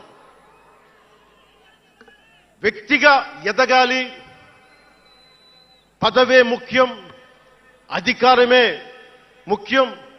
దానికోసం గుండాల్ని వాడుకుంటాం, మర్డర్లు చేయిస్తాం, వేల కోట్లు దోచేస్తాం, కులాలని కెలికేస్తాం, రకరకాల విద్వేషాలు రెచ్చగొడతాం, తద్వారా లాభపడతాం అన్నది ఇంకో పద్ధతి. నేను అది కోడికత్తిని వాడుకుంటాం, నేను అలాంటివి ఎంచుకోలే. సైద్ధాంతిక రాజకీయాన్ని ఎంచుకున్నాను.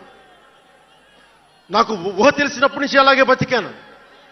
అందుకే నేను సమాజం, సమతుల్యత, భావితరాల భవిష్యత్తు, దేశం అంతరంగిక భద్రత, దేశ భద్రత, శత్రు దేశాల దాడులు ఆలోచించి దశాబ్దన్నర నలిగి గుండె రగిలి అందరిలోనూ చైతన్యం రగిలించి ఈ రోజున జనసేన జయకేతనం ఎగరవేస్తున్నాం. ఇది జనసేన పద్ధతి. Registered party to recognised party. It took us a decade plus.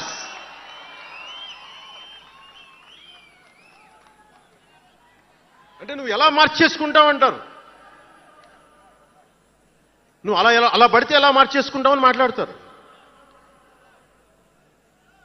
అరే ఒక మనం ప్రార్థించే నదే గంగమ్మ అవ్వచ్చు, కృష్ణమ్మ అవ్వచ్చు, దేవత అవుతుంది, పడవలకి రస్తా అవుతుంది, పంట కాలువలకి పొలాల్లోకి దూరే పంట కాలువ అవుతుంది. మార్పు అనేక రకాలుగా ఉంటుంది. ఇక్కడ నువ్వు గంగని నదిగా చేశావు, ఇక్కడ నువ్వు స్నానం చేయకూడదంటే కుదరదు. చాలా విభిన్నంగా చూడాలి. నేను మార్పు కోసం వచ్చిన వాడిని, ఓట్ల కోసం వచ్చిన వాడిని కాదు. అంటే ఇన్ని మాట్లాడే ఈ ఇంగ్లీష్ పేపర్ వాళ్ళకి I want to give you an example. Who said Pawan Kalyan changes from left, right and center? Let me tell you this. One example from one of your journalist brotherhood, from your journalist brethren, Sri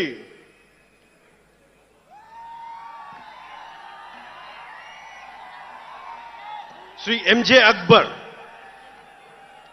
He wrote a book called Riot After Riot.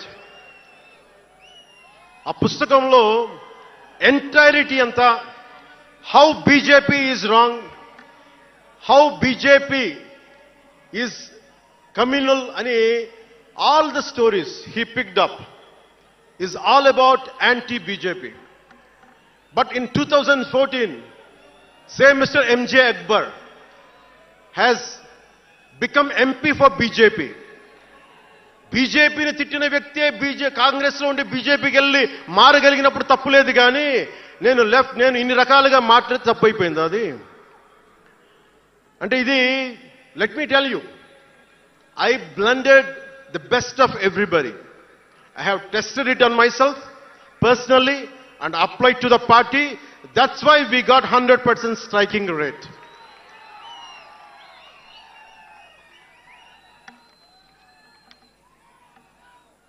నేను ఎలాంటి కాలంలో పెరిగానంటే, భావోద్వేగాలు లేకుండా, జీవిత బరువులు మోయకుండా, కించిత్తు భావుకత లేకుండా, బాధ్యతగా నడవకుండా ఉంటే ఇంత దూరం రాగలమా? జీవితంలో నిన్న కాకితాళంగా ఎలా జరిగిపోతాయి? అంత ఫ్లూక్ అండి అంటే 21 సీట్లతో 100% వచ్చేస్తామా? 151 సీట్లు ఉన్న ఆ పార్టీని 11 సీట్లకి రానివ్వగలమా? ఎంత పోరాటం చేశాం మనం, ఎంత నలిగాం. వైజాగ్లో మన ఎమ్మెల్యేలు ఎంతమందిని జైల్లో పెట్టారు, ఎంత భయభ్రాంతులను చేశారు. బయటికి వస్తే ఆ రోజున అందరూ అడిగారు, మీరు వెంటనే ప్రధానమంత్రి గారికి చెప్పండి, ఫోన్ చేయండి, మీకు తెలుసు కదా అంటే, నేను ఒకటే అన్నా, ప్రజల్ని కాపాడటానికి వచ్చాను నేను, నన్ను కాపాడమని ఎవరిని నేను అడగదు, ప్రధానమంత్రి గారైనా సరే. ఇది నా నేల, నా పోరాటం ఇది. నా మీద చెయ్యి వెయ్యమని చెప్పండి, చెప్తాను నేనేంటో అని చెప్పాను. అంటే నేను ఎవరో వస్తారని నేను ఎప్పుడు చేయను, నేను ఎంత నిలబడగలను అదే నా మెజర్ అంతే. నేను ఎలాంటి జీవితం నుంచి వచ్చానంటే, నాకు చుట్టుపక్కల పేరెంట్స్ కమ్యూనిస్టులు, పిల్లలేమో క్యాపిటలిస్టులు. అలాంటి లెఫ్ట్ భావాలతో ఉన్న నాయకుల్ని, వారి పిల్లల్ని నేను నెల్లూరులో చూసేవాడిని. అంటే మార్పు అనేది అవసరం. నాన్న కమ్యూనిస్ట్ కదా అని కొడుకు క్యాపిటలిస్ట్ అవ్వకూడదనే రూల్ లేదు, ఇలాగే ఉండాలని ఏం లేదు. అంటే సహజం, అంటే మార్పు చాలా సహజం, ఎదగడానికైనా దిగజారడానికైనా సరే. వారి ప్రవర్తనని, వారి ఆలోచన విధానాన్ని బట్టి ఉంటుంది. కులాలను కలిపే ఆలోచన విధానం, భాషలను గౌరవించే సాంప్రదాయం, సంస్కృతుల్ని కాపాడే సమాజం, ప్రాంతీయతను విస్మరించిన జాతీయవాదం, మతాల ప్రస్తావన లేని రాజకీయం, అవినీతిపైన రాజీ లేని పోరాటం, పర్యావరణాన్ని పరిరక్షించే అభివృద్ధి ప్రస్థానం, ఇవన్నీ పెట్టినప్పుడు నవ్వారు అందరూ. అలాంటిది నన్ను ఈ రోజున పర్యావరణ మంత్రిగా తీసుకొచ్చింది ఈ సిద్ధాంతాలే. సిద్ధాంతాన్ని ప్రతిపాదించినప్పుడు చాలా పరిశోధించాలి, చరిత్ర చదవాలి, అవగాహన చేసుకోవాలి, జటిలమైన సందేహాలు వాటికి వివరణ ఇవ్వాలి. ఇవన్నీ కూడా ఉండబట్టే ఈ రోజున ఇంత బలంగా నిలబడగలిగాం.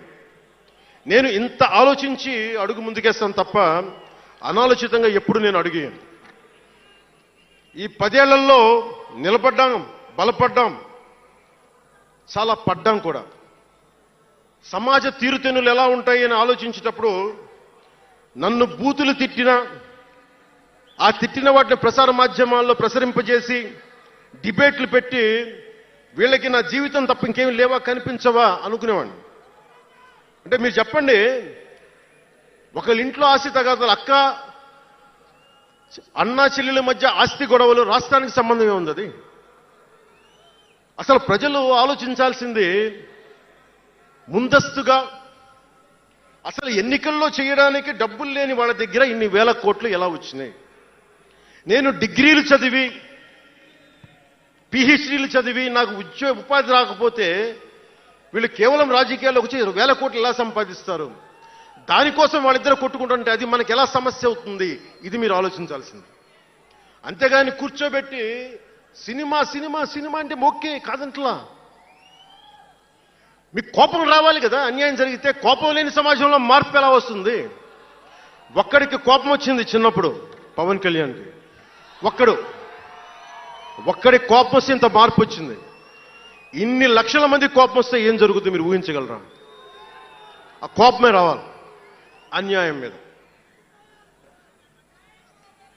ఇక మిగిలింది మనకి భవిష్యత్తులో పైపైన కాకుండా ఎలాగ మనం ముందుకెళ్ళాలి, ఎలా సిద్ధంగా ఉండాలనేది మనం ఆలోచించాలి.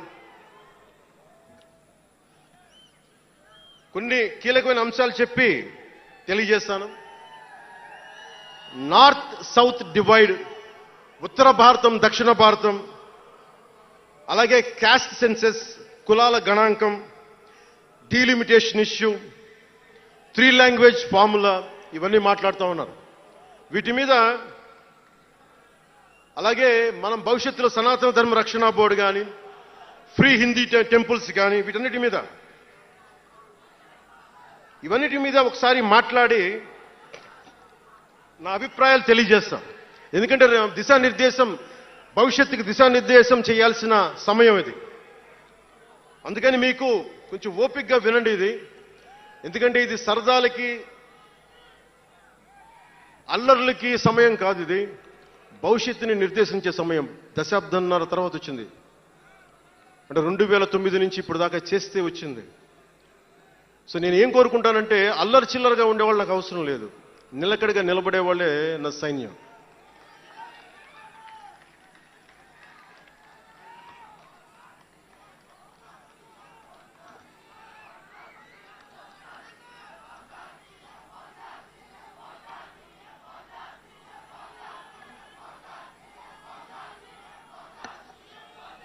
నేను డిప్యూటీ ముఖ్యమంత్రిని అయ్యాక అంతకుముందు ఎప్పుడు ఆలోచించామంటే, పుస్తకాల బరువుతోటి వీపు వంగిపోతున్న పిల్లవాడిని ఆడిపడాల్సిన వయసులో ఇంత పుస్తకాలు బ్యాగ్ వేసుకొని స్కూల్కి వెళ్తా, ఒకవైపేమో టిఫిన్ క్యారియరు, ఇంకోవైపేమో వాటర్ బాటిల్ పట్టుకొని జారిపోతా పడతా అమ్మకి నాన్నకి టాటా చెప్పి ఆ స్కూల్కి వెళ్ళే చిన్నపిల్లోడికి ఒక 2 పుస్తకాల బరువు తగ్గిస్తే నేను చాలా ధన్యుడిని అనుకునేవాడిని. అలాగే ఎక్కడో గిరిజన తాండాల్లో చుక్క నీటి కోసం ఏడ్చే గిరిజనులకి ఒక బిందెడు మంచినీళ్ళు ఇస్తే చాలా బాగుంటుంది అని చేయగలను అనుకునేవాడిని. డోలీ మోతలతోటి రహదారులు లేని కొండ ప్రాంతాల్లో కేవలం 100 మంది నివసించే గిరిజన తాండాలకి ఒక చిన్న రోడ్డు వేయించగలమా అనుకునేవాడిని. కానీ ఈ రోజున మీ అందరి దయ, జన సైనికులు, వీర మహిళల పట్టుదల, ఈ రోజున మనం దాదాపు 4000 పైచిలకు కిలోమీటర్లు రోడ్డును వేయించగలిగాం. వాళ్ళు 2000 వేయించారు 5 సంవత్సరాల్లో. మనం 2500 కోట్ల పైగా ఖర్చు పెట్టినట్టున్నాం. ఇవన్నీ ఎందుకు చెప్తున్నానంటే, ఒకరు మనం అనుకుంటే ఎంత చేయగలమని అంటానికి.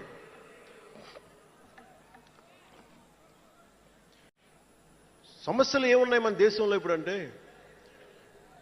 ముఖ్యంగా పార్టీలో వేదిక పైన ఉన్న నాయకులకి, జన సైనికులకి, మీ అందరికీ కూడా ఇది చాలా కీలకమైన సమయం.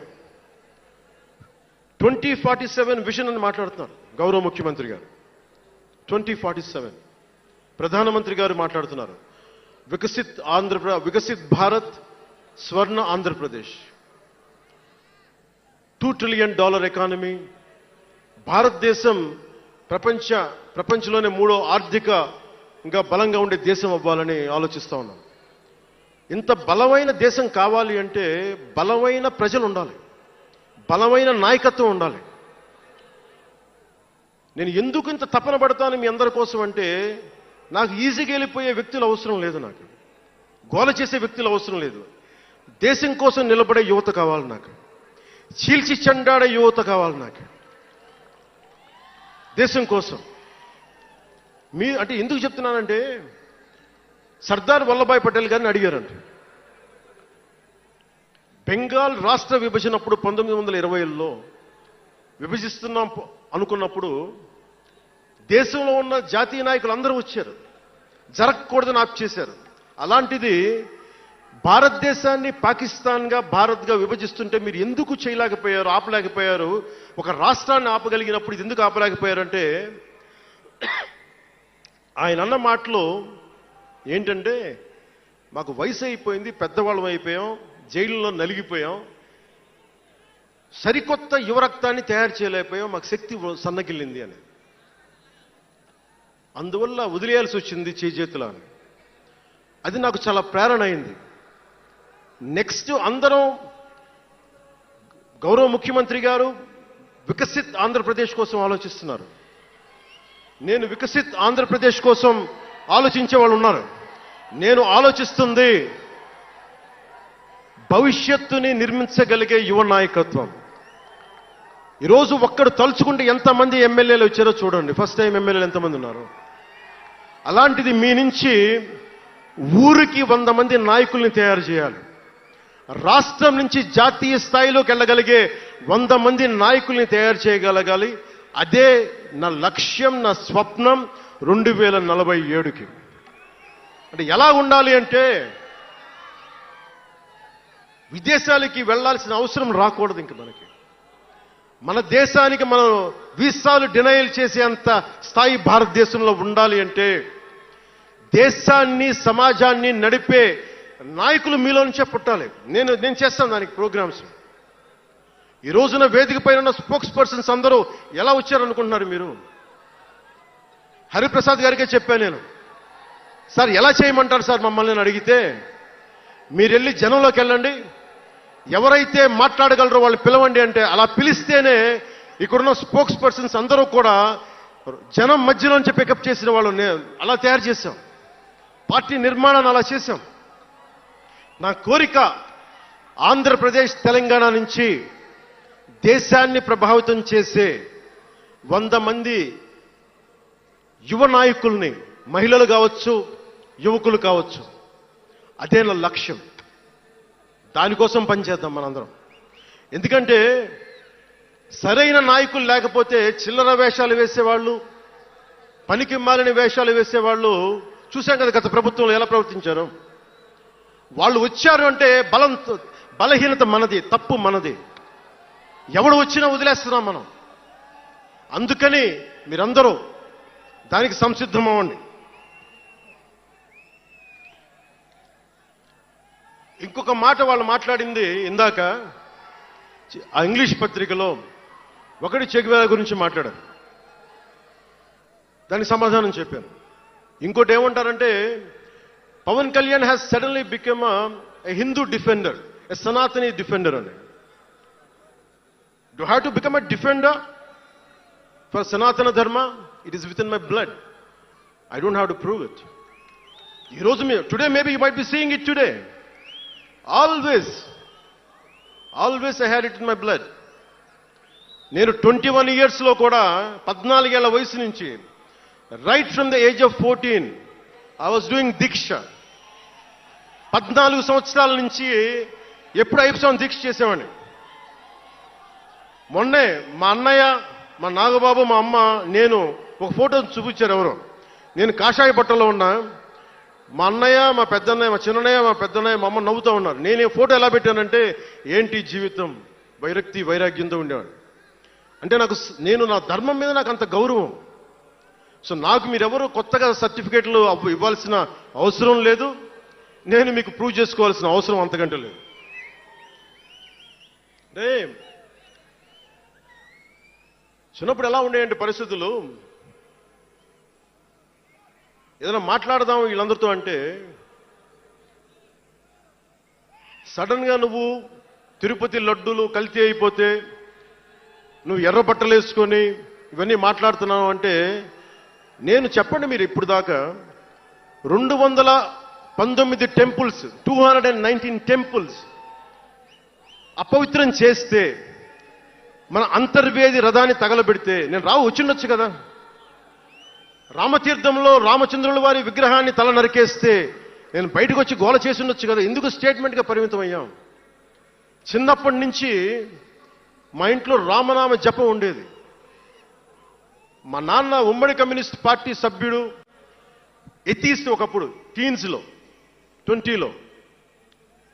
ఆయన మరి ఎలా మారిందో మనసు తెలియదు కానీ విపరీతం రామభక్తుడు అయిపోయాడు నేను పుట్టేటప్పటికి. మా ఇంట్లో ఎప్పుడు రామనామమే ఉండేది. ఆ రామనామాన్ని జపిస్తూనే నాకు జబ్బు వచ్చినా మా నాన్న రామనామం చెప్పేవాడు. అలాంటి రామనామం జపించే మాకు రాముడి విగ్రహం తల నరికేస్తే కోపం రాకూడదంటారేంటి మీరు? ఇదే మీకు ఒక మహమ్మద్ ప్రవక్తకి పవిత్ర రంజాన్ మాసంలో మహమ్మద్ ప్రవక్తకి మీరు ఒక మాటని దూషించగలరా? దూషించి బతకగలరా? అల్లాని ఒక మాట అనగలరా? జీసస్ క్రైస్ట్ ఒక మాట అనగలరా? మేరీ మాతని ఒక మాట అనగలరా? కానీ పార్వతీ దేవిని తిడతారు, లక్ష్మీ మాతని తిడతారు. అంటే నువ్వు ఇస్లాంకి అపవిత్రం జరిగితే మాట్లాడితే సెక్యులరిజం, జగన్మాతకి కానీ పార్వతీదేవికి కానీ శివుడికి కానీ రాముడికి కానీ అయ్యప్పకి కానీ అపవిత్రం జరిగితే మా మనోభావాలు బాధపడకూడదు, గాయపడకూడదు, నోరు మూసుకొని కూర్చోవాలి. ఆ జనరేషన్ పోయిందిరా బాబు, ఆ జనరేషన్ పోయింది. ఒక తప్పుని తప్పుగానే చెప్తాం. ఒక హిందువు ఒక ముస్లిం పట్ల తప్పు చేస్తే తప్పనే చెప్తాం. ఓల్డ్ సిటీలో ఉండే ఒక నాయకుడు 15 నిమిషాలు కళ్ళు మూసుకోండి, పోలీసుల్ని మేము హిందువులకి ఏంటో మేము చూపిస్తామంటే అది తప్పు పట్టకూడదంటే ఎట్లా? అది మతోన్మాదమా? ఏం మాట్లాడుతున్నారు మీరు? బతుకమ్మ బతుకమ్మ బతుకమ్మ అని చెప్పి బతుకమ్మ పాటని మీరు వెటకారం చేసి ఓల్డ్ సిటీ నాయకుడు మాట్లాడితే దాన్ని డిఫెండ్ చేసుకోవటం హిందూ అహంకారం అంటే నేను ఏం చెప్పండి? నేను అంటే అల్లాహకు ఒక న్యాయం, మహమ్మద్కి ఒక న్యాయం, అమ్మవారికి ఇంకో న్యాయమా? అలా కుదరదు బాబు. ఈ ధర్మం అందరికీ సమాన అవకాశం ఇచ్చింది. సనాతన ధర్మం ఉండబట్టే విజయనగర రాజులు మస్జిద్ కట్టించారు. సనాతన ధర్మం కాబట్టే బంగ్లాదేశ్ని హిందువుల రక్తంతో తడిపి బంగ్లాదేశ్కి విముక్తి కలిగించాం. ఈ చరిత్ర తెలుసుకుంటే కదా. దేశ విభజన జరిగింది. మీరు ఎంతమందికి తెలుసు దేశ విభజన కష్టాలు? మీరు సినిమాలు అరుస్తారు, అక్కడ తాగిపోయారు మీరు. నేను అక్కడ తాగలా. నేను అమితాబ్కి ఫ్యాన్ని,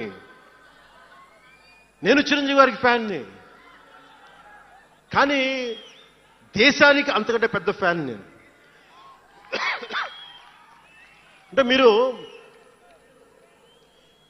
మనందరికీ బాబాసాహెబ్ అంబేద్కర్ గారి గురించి తెలుసు. First law minister of Bharat. ఎక్కడికి వెళ్ళినా ఆయనకి 100 అడుగులో, తెలంగాణకి వెళ్ళినా ఆంధ్రాకి వెళ్ళినా 100 అడుగులో ఇంకా పైన విగ్రహం పెట్టి మనం ఆరాధిస్తాం.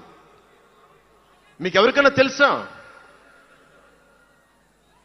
అంటే సనాతన ధర్మాన్ని తిడతా ఉంటారు.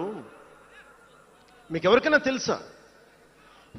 పాకిస్తాన్ ఫస్ట్ లా మినిస్టర్ దళిత కమ్యూనిటీకి చెందిన జోగేంద్రనాథ్ మండల్. ఆయన పేరు ఎప్పుడైనా విన్నారా? ఎంతమంది వినుంటారు? ఆయన ఏ పరిస్థితిలో చచ్చిపోయారో తెలుసా? ఆయన నేను భారతదేశాన్ని నమ్మను, పాకిస్తాన్ని నమ్ముతాను అంటే అంబేద్కర్ గారితో సహా చాలా మంది వద్దని చెప్పినా కానీ ఆయన పాకిస్తాన్కి వెళ్ళిపోయి దాన్ని బంగ్లాదేశ్లో చాలా హిందూ జిల్లాలు కలిపేసి ఆయన దళిత కులాల నుంచి వచ్చిన వ్యక్తి. అందరూ ఆయన మాటలు నమ్మి ఆయన సమాజం హిందువులందరూ ఉండిపోతే దేశ విభజన తర్వాత జరిగిన గొడవల్లో దాదాపు ఆయన కుటుంబంలో బంధువులందరినీ ఊచకోతకోసి చంపేశారు. పాకిస్తాన్ లా మినిస్టర్గా వెళ్ళిన వ్యక్తి భారతదేశానికి తిరిగి కాందీసుకుడుగా వచ్చి చనిపోయారు ఆయన. అంటే ఏం చెప్తున్నది ఇది? 10-12% ఉండే హిందువులు పాకిస్తాన్లో, 10-12% ఉండే హిందువులు ఉండే పాకిస్తాన్లో, బలూచిస్తాన్లో అంతమంది ఉండే హిందువులు ఈ రోజున 1%-2% పడిపోయారు. బంగ్లాదేశ్ గొడవల నుంచి హిందువులు పారిపోతున్నారు. మన దేశంలో అలా జరిగిందా? ఎంత మర్యాద ఇస్తాం ఇస్లాంకి? నా దగ్గర ఉండే వ్యక్తులను అడగండి, ఇస్లాం పాటించే నా దగ్గర ఉండే నా సన్నిహితులను అడగండి. ఇది పవన్ కళ్యాణ్ గొప్పతనం కాదు, సనాతన ధర్మం నాకు నేర్పింది ఇది. నువ్వు రాముణ్ణి ఆరాధించు, అల్లాని గౌరవించు, అల్లాని ద్వేషించమని మాకు సనాతన ధర్మం చెప్పలా. ఇది చెప్పాలి, అర్థం చేసుకోవాలి. ఇది ఈ సూడో సెక్యులరిస్టులు, కుహానా సెక్యులర్ వాదులు, నేను ఒకసారి వైజాగ్లో 19లో ఒక సీనియర్ నాయకులను అడిగాను. నేనేమడిగానంటే, secularism, what is the true meaning of secularism అని. అలా మాట వచ్చి నేనేమడిగానంటే, మీరు ఒక హిందువు తప్పు చేస్తే ఖండించండి, ఒక ముస్లిం పట్ల ద్రోహం చేస్తే ఖండించండి, శిక్షించండి. అలాగే ఒక ముస్లిం ఒక హిందువుల్ని ద్వేషించినా దాడి చేసినా శిక్షించండి. ఇద్దరికి శిక్ష ఒకటే. అలా కాకుండా వీళ్ళనంటే ఓట్లు పోతాయి, వీళ్ళంటే ఓట్లు పోవని ఓట్లు రాజకీయం చేస్తేనే కదా ఈ రోజున ఇంత హైందవం భగవాన్ ఎందుకు ఉంది అంటే దీనివల్లే. Because of pseudo secularists. ఈ రోజున ఇది జరుగుతుందంటే because of you pseudo secularists, because of you. మీరే కనుక secularism, if you would applied in the true spirit, there would have no need for the changes what are there today. మీరు చేశారు తప్పులు. ఆ రోజు నేను అడిగా, ఓల్డ్ సిటీలో పతబస్తీ హైదరాబాద్లో మీరు 15 నిమిషాలు మీరు కళ్ళు మూసుకోండి పోలీసుల్ని, మేము హిందువులకి ఏంటో చూపిస్తామంటే నువ్వు ఎవరిని ఉద్దేశించి మాట్లాడుతున్నావు? హిందూ అంటే దాంట్లో పవన్ కళ్యాణ్ కూడా ఉన్నాడు. పొద్దున్న లేస్తే నేను హనీఫు, అబ్దుల్, మొత్తం రహీం వాళ్ళతోనే ఉంటాను నేను. కానీ నేను వాళ్ళతో ఉన్నాను కదా అని చెప్పి నాకు బాధ రాదని మీరు అనుకోకండి, తప్పది. ఓ గలత్ హై భయ్యా, తప్పది. వస్తుంది బాధ. నేను ఎవరిని నిందించట్లా. తిరుపతి కల్తీ లడ్డు చేస్తే నేను ముస్లింలను నిందించలా, క్రిస్టియన్లను నిందించలా. నేను నిందించింది దోషుల్ని పట్టుకోమని. చివరికి ఏం తేలారు? వాళ్ళందరూ హిందువులే కదా. నేను మాట్లాడుతుంది ఇది. This is secularism. If there is true secularism అని నాయకులందరికీ చెప్తున్నాను, మీ అందరికీ చెప్తున్నాను. True secularism should be applied in the true spirit, not for damn convenient vote bank politics. Don't do it. Janasena is not for it. ఒక తప్పుని తప్పుగానే చెప్తాం. అంటే నేను ఎందుకు చెప్తున్నాను మీకు మాట అంటే, నారాజు గాకుర మా అన్నయ్య నజీరు అన్నయ్య ముద్దుల కన్నయ్య, మన రోజు మనకుంది మన్నయ్య అన్నామంటే డ్యాన్సులు చేశా మీ సరదా కోసం. 1 minute డప్పులతో దీంతో డ్యాన్సులు చేసి అది మీ సరదా కోసం. కానీ నా కోసం ఆ లిరిక్ రాసుకున్నా. దేనికి రాశాను? గుజరాత్లో ఆ మారణహోమం జరిగితే దానికి చాలా మంది ముస్లింలు చనిపోతే బాధతోటి నా హృదయం స్పందించి మాస్టర్జీ అనే ఒక ప్రజా కవి చేత నేను రాయించాను ఆ పాట. దాన్ని ఖండించినప్పుడు నేనేమనేది ఏంటంటే, అంటే నేను అంత నిష్పక్షపాతంగా ఉంటాను. నేననేది ఏంటంటే, గోద్రా మారణహోమం జరిగినప్పుడు ఖండించాలి, ఖండింపబడాలి. There is no second thought about it. కానీ అసలు ఎందుకు జరిగింది అని ఆలోచిస్తే, కరసేవక్స్ రామ భజన చేసుకుంటూ ట్రైన్లోకి వెళ్తే ఒక గోద్రాలో ట్రైన్ని తగలబెట్టేశారు. మరి దాని గురించి కూడా మాట్లాడాలి కదా. ఇది తప్పు, ఇది కూడా తప్పే. అలా జరిగి ఉండకుండా ఉండాల్సింది. బాధే నాకు. ఆ రోజు నేను సినిమాలో ఉన్నా కాబట్టి నారాజు గాకరని పెట్టా. అదే గనుక అలాంటి సంఘటన నుండి ఏం చేయాలి మనం? అలాంటి తప్పులు జరిగితే మొదటి తప్పు చేసిన వాడినే వెతికి వెతికి పట్టుకొని జ్యూస్ లాగా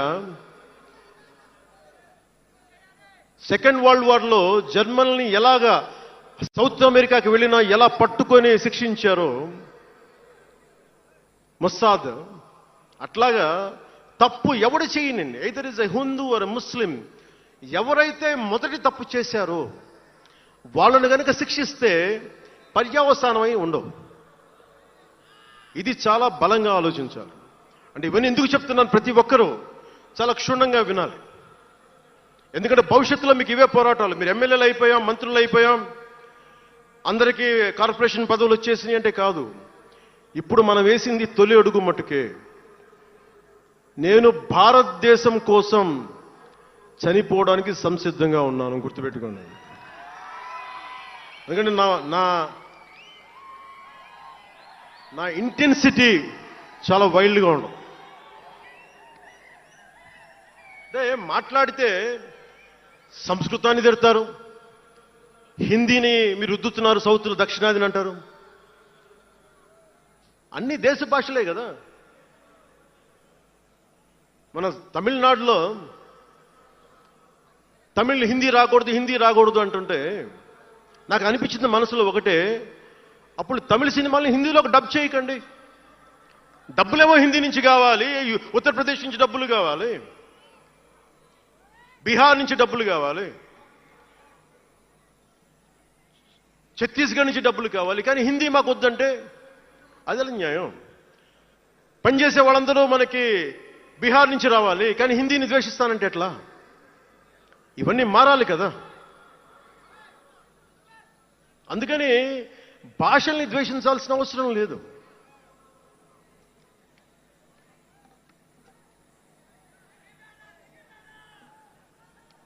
అంటే మనం ముఖ్యంగా హిందువులందరికీ నేను చెప్తా ఉన్నాను, మీరు ముస్లింలను చూసి మీరు నేర్చుకోండి. పవిత్ర రంజాన్ మాసంలో ఉపవాస దీక్ష వహిస్తున్న నా ముస్లిం సోదరులందరికీ నా హృదయపూర్వక రంజాన్ శుభాకాంక్షలు. సంస్కృతాన్ని తిడతారు, గుళ్ళల్లో సంస్కృతాలు మంత్రాలు చదవకూడదంటారు. ముస్లిమ్స్ ఆ మాట అంటున్నారా?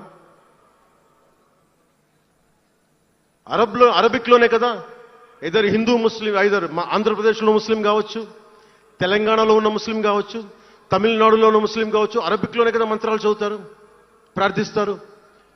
హిందూ ధర్మంలో సంస్కృతంలో చేస్తారు. దానికి ఏంటి సమస్య? తమిళంలో చదవాలా, తెలుగులో చదవాలా, కన్నడంలో చదవాలా? ఆ విధి విధానాలు ఉన్నాయి, వదిలేసేయండి వాటిని. వాటి జోలికి వెళ్ళకుండా కష్టాలని వాటిని పట్టించుకోండి.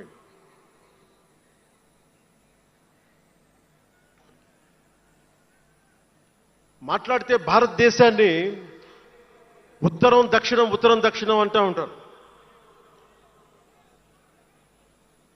ఆంధ్రాని తెలంగాణ విభజన సమయంలో తెలంగాణ ఇవ్వకపోతే మేము ఈ భారతదేశానికి సంబంధించిన ఒక అన్న స్టేట్మెంట్లు చూసాం, అలాంటి నాయకుల్ని చూసాం.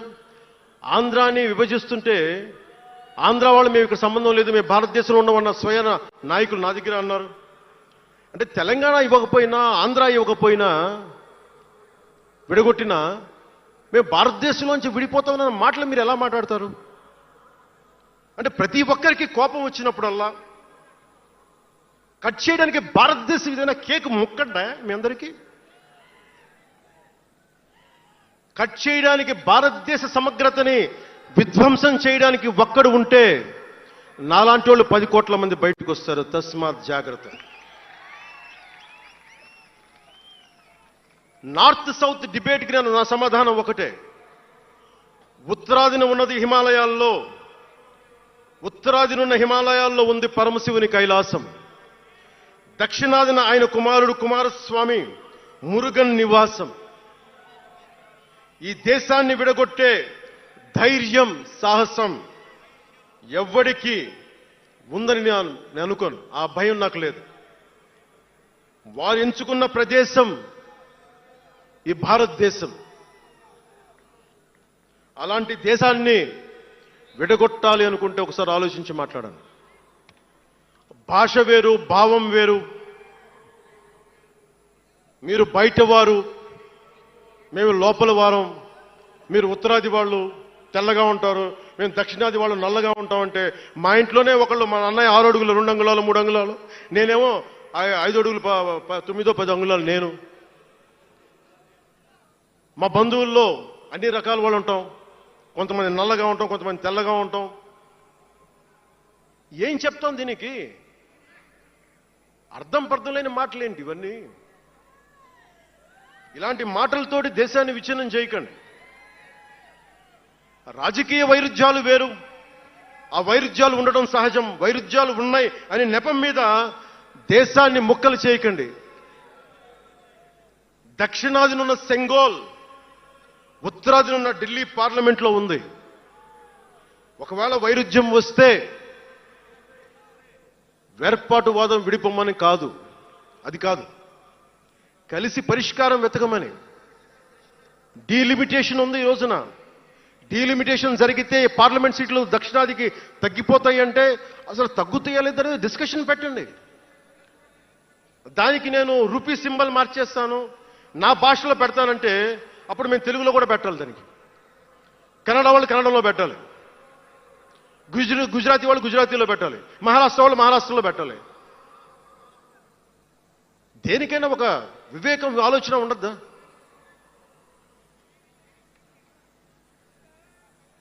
ఉన్నత పదవుల్లో ఉన్నవారు మీరు చాలా ఆలోచించి చేయాలి, చాలా ప్రభావితం చేస్తాయి మీ మాటలు. ఒకటి విధ్వంసం చేయడం తేలిక, ఒకటి నిర్మాణం చేయడం తేలిక, కష్టం. నేను వివక్ష అనిపించలేదు అనుకుంటున్నారా మీరందరూ? తమిళనాడులో పెరిగినప్పుడు 14 ఏళ్ల వయసులో నేను తమిళనాడులో పెరిగినప్పుడు మైలాపూర్ స్కూల్ ఉన్నారే, గొల్టింగ వాడ అని పిలిచేవాడు. నేను నాకు అర్థమయ్యేది కదా గొల్టీ అంటే ఏంటి అనుకునేవాడిని. అదొక డెరిగేటెడ్ టర్మ్ అది. నేను మా మాస్టర్ గారిని అడిగాను, రామ్నాథన్ గారిని అడిగాను, సార్ ఇంత మాదిరి சொல்றாங்க సార్, గొల్టీని சொல்றாங்க సార్ అంటే ఆయన నాకు ఒకటే మాట చెప్పాడు. వాళ్ళని పిలిచాడు, వాళ్ళని తిట్టాడు. ఏదో ఏంటి సార్ గొల్టీ, ఎందుకు సార్ గొల్టీ మీనింగ్ అంటే ఆయన ఏదో నవ్వి వదిలేసి ఆయన ఒక మాట అన్నాడు, అరే తెలుగుని రివర్స్ பண்ண గొల్టీ అని சொல்லுவாங்கடா, அப்படி என்ன பெரியார் தெலுங்குக்காரன் தான்டா, பெரியார் தெலுங்குக்காரன் தான், బలిజన్ నాయకుడు సార్ అవరు. ఆ టైంలో ఇప్పుడు మన తిరుపతి రాయలసీమలో ఉండే బలిజన్ నాయుడు కులానికి చెందిన వ్యక్తి పెరియార్ గారు, తెలుగు. ఆయన ద్రావిడ ఉద్యమ రూపకర్త. సో అందుకని భాషదేముంది, అందుకని దీన్ని పెట్టుకొని విధ్వంసం క్రియేట్ చేయడం సరైంది కాదు. నేను మీకోసం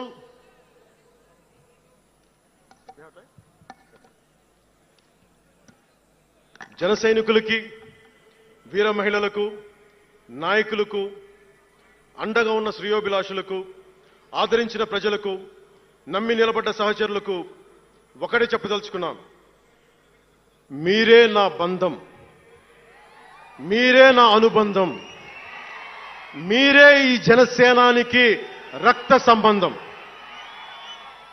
మనందరికీ ఒక కీలక కర్తవ్యం ఉంది. దాని గురించి మాట్లాడుకోబోయే ముందు కవి శేషేంద్ర వాక్యాలు చెప్పి ముగిస్తాను. ఒక తరాన్ని ప్రసవింపజేయడం అంటే ఒక తమాషా కాదు, ఒక నిండు కళల జగత్తుని మేల్కొల్పడం. ఒక దశాబ్దన్నర రాజకీయ ప్రస్థానంలో అలుపెరిగిన పోరాటం చేసిన తర్వాత లభించిన చారిత్రాత్మక విజయం అది. అందుకని మీ అందరికీ చాలా బాధ్యతగా ముందుకెళ్దాం. ఈ విజయం పుట్టుకే 100% స్ట్రైకింగ్ రేట్. అందుకే దేశం మొత్తం చూసింది. ఆ బిడ్డని మనం కాపాడుకోవాలి, చాలా జాగ్రత్తగా చూసుకోవాలి. మనందరం ఈ బిడ్డ పట్ల ఎరుకుతో ఉండాలి, బాధ్యతతో కాపాడుకోవాలి. జనసేనాని శిశువు తనని తను కాపాడుకోగలిగే వరకు మనం ఈ బిడ్డని కాపాడితే అది పెరిగి పెద్దై సమాజాన్ని కాపాడుతుంది, దేశాన్ని రక్షిస్తుంది, విశ్వశాంతికి బాటలు వేస్తుంది. అందుకే ఈ బిడ్డని మనందరం కంటికి రెప్పలా కాపాడుకుందామని చెప్పి శపథం చేద్దాం. ఒక అవతారం, దాని పుట్టుక ఎలా ఉంటుందో మహాకవి శ్రీశ్రీ కవితా పంక్తుల్లో చెప్పి ప్రసంగాన్ని ముగిస్తాను. యముని మహిషపు లోహగంటలు మబ్బు చాటున కణేల్మన్నాయి, నరకలోకపు జాగిరమ్మలు గొలుసు తెంచుకు ఉరికి పడ్డాయి, ఉదయ సూర్యుని సప్తాహయములు నురగలెత్తే పరుగు పెట్టాయి, కనకదుర్గా చండసింహం జూలు విదిలించింది, ఇంద్రదేవుని మనపటేనుగు ఘీంకరిస్తూ సవాల్ చేసింది, ఆది సూకర వేదవేద్యుడు గుర్ఘరిస్తూ కోరసాచాడు, పుడమ తల్లికి పురిటి నెప్పులు కొత్త సృష్టిని స్ఫురింపింపజేశాయి. పుడమ తల్లికి పురిటి నెప్పులు కొత్త సృష్టిని స్ఫురింపించాయి. దీనిని లోతుగా ఆలోచించి ఇక మన ఆలోచన తీవ్రత, భావ తీవ్రత అన్నీ ఉంటాయి. జన సైనికులు మీరు జాగ్రత్తగా ఉన్నంత కాలం మన ఎమ్మెల్యేలు అందరూ బాగుంటారు, మన మంత్రులందరూ బాగుంటారు, నేను కూడా బాగుంటా. మీరు డిసిప్లిన్లో పెట్టాల్సింది మమ్మల్ని కూడా డిసిప్లిన్లో పెట్టండి మీరు. అందుకని 11వ ఆవిర్భావ దినోత్సవం ముగించుకొని 12వ ఆవిర్భావ దినోత్సవం వైపు వెళ్తున్న మీ అందరికీ వచ్చినందుకు ప్రతి ఒక్కరికి ధన్యవాదాలు తెలియజేసుకుంటూ, మీ పెద్దలకి, నాకంటే వయసులో పెద్దైన వారందరికీ నా నమస్కారాలు తెలియజేయండి, పాదాభివందనాలు తెలియజేయండి. అందరూ క్షేమంగా ఇళ్లకు వెళ్ళండి. సర్వే జనో సుఖినో భవంతు. జై జనసేన, జై జనసేన, జై భారత్, జై హింద్. జాతీయ గీతం.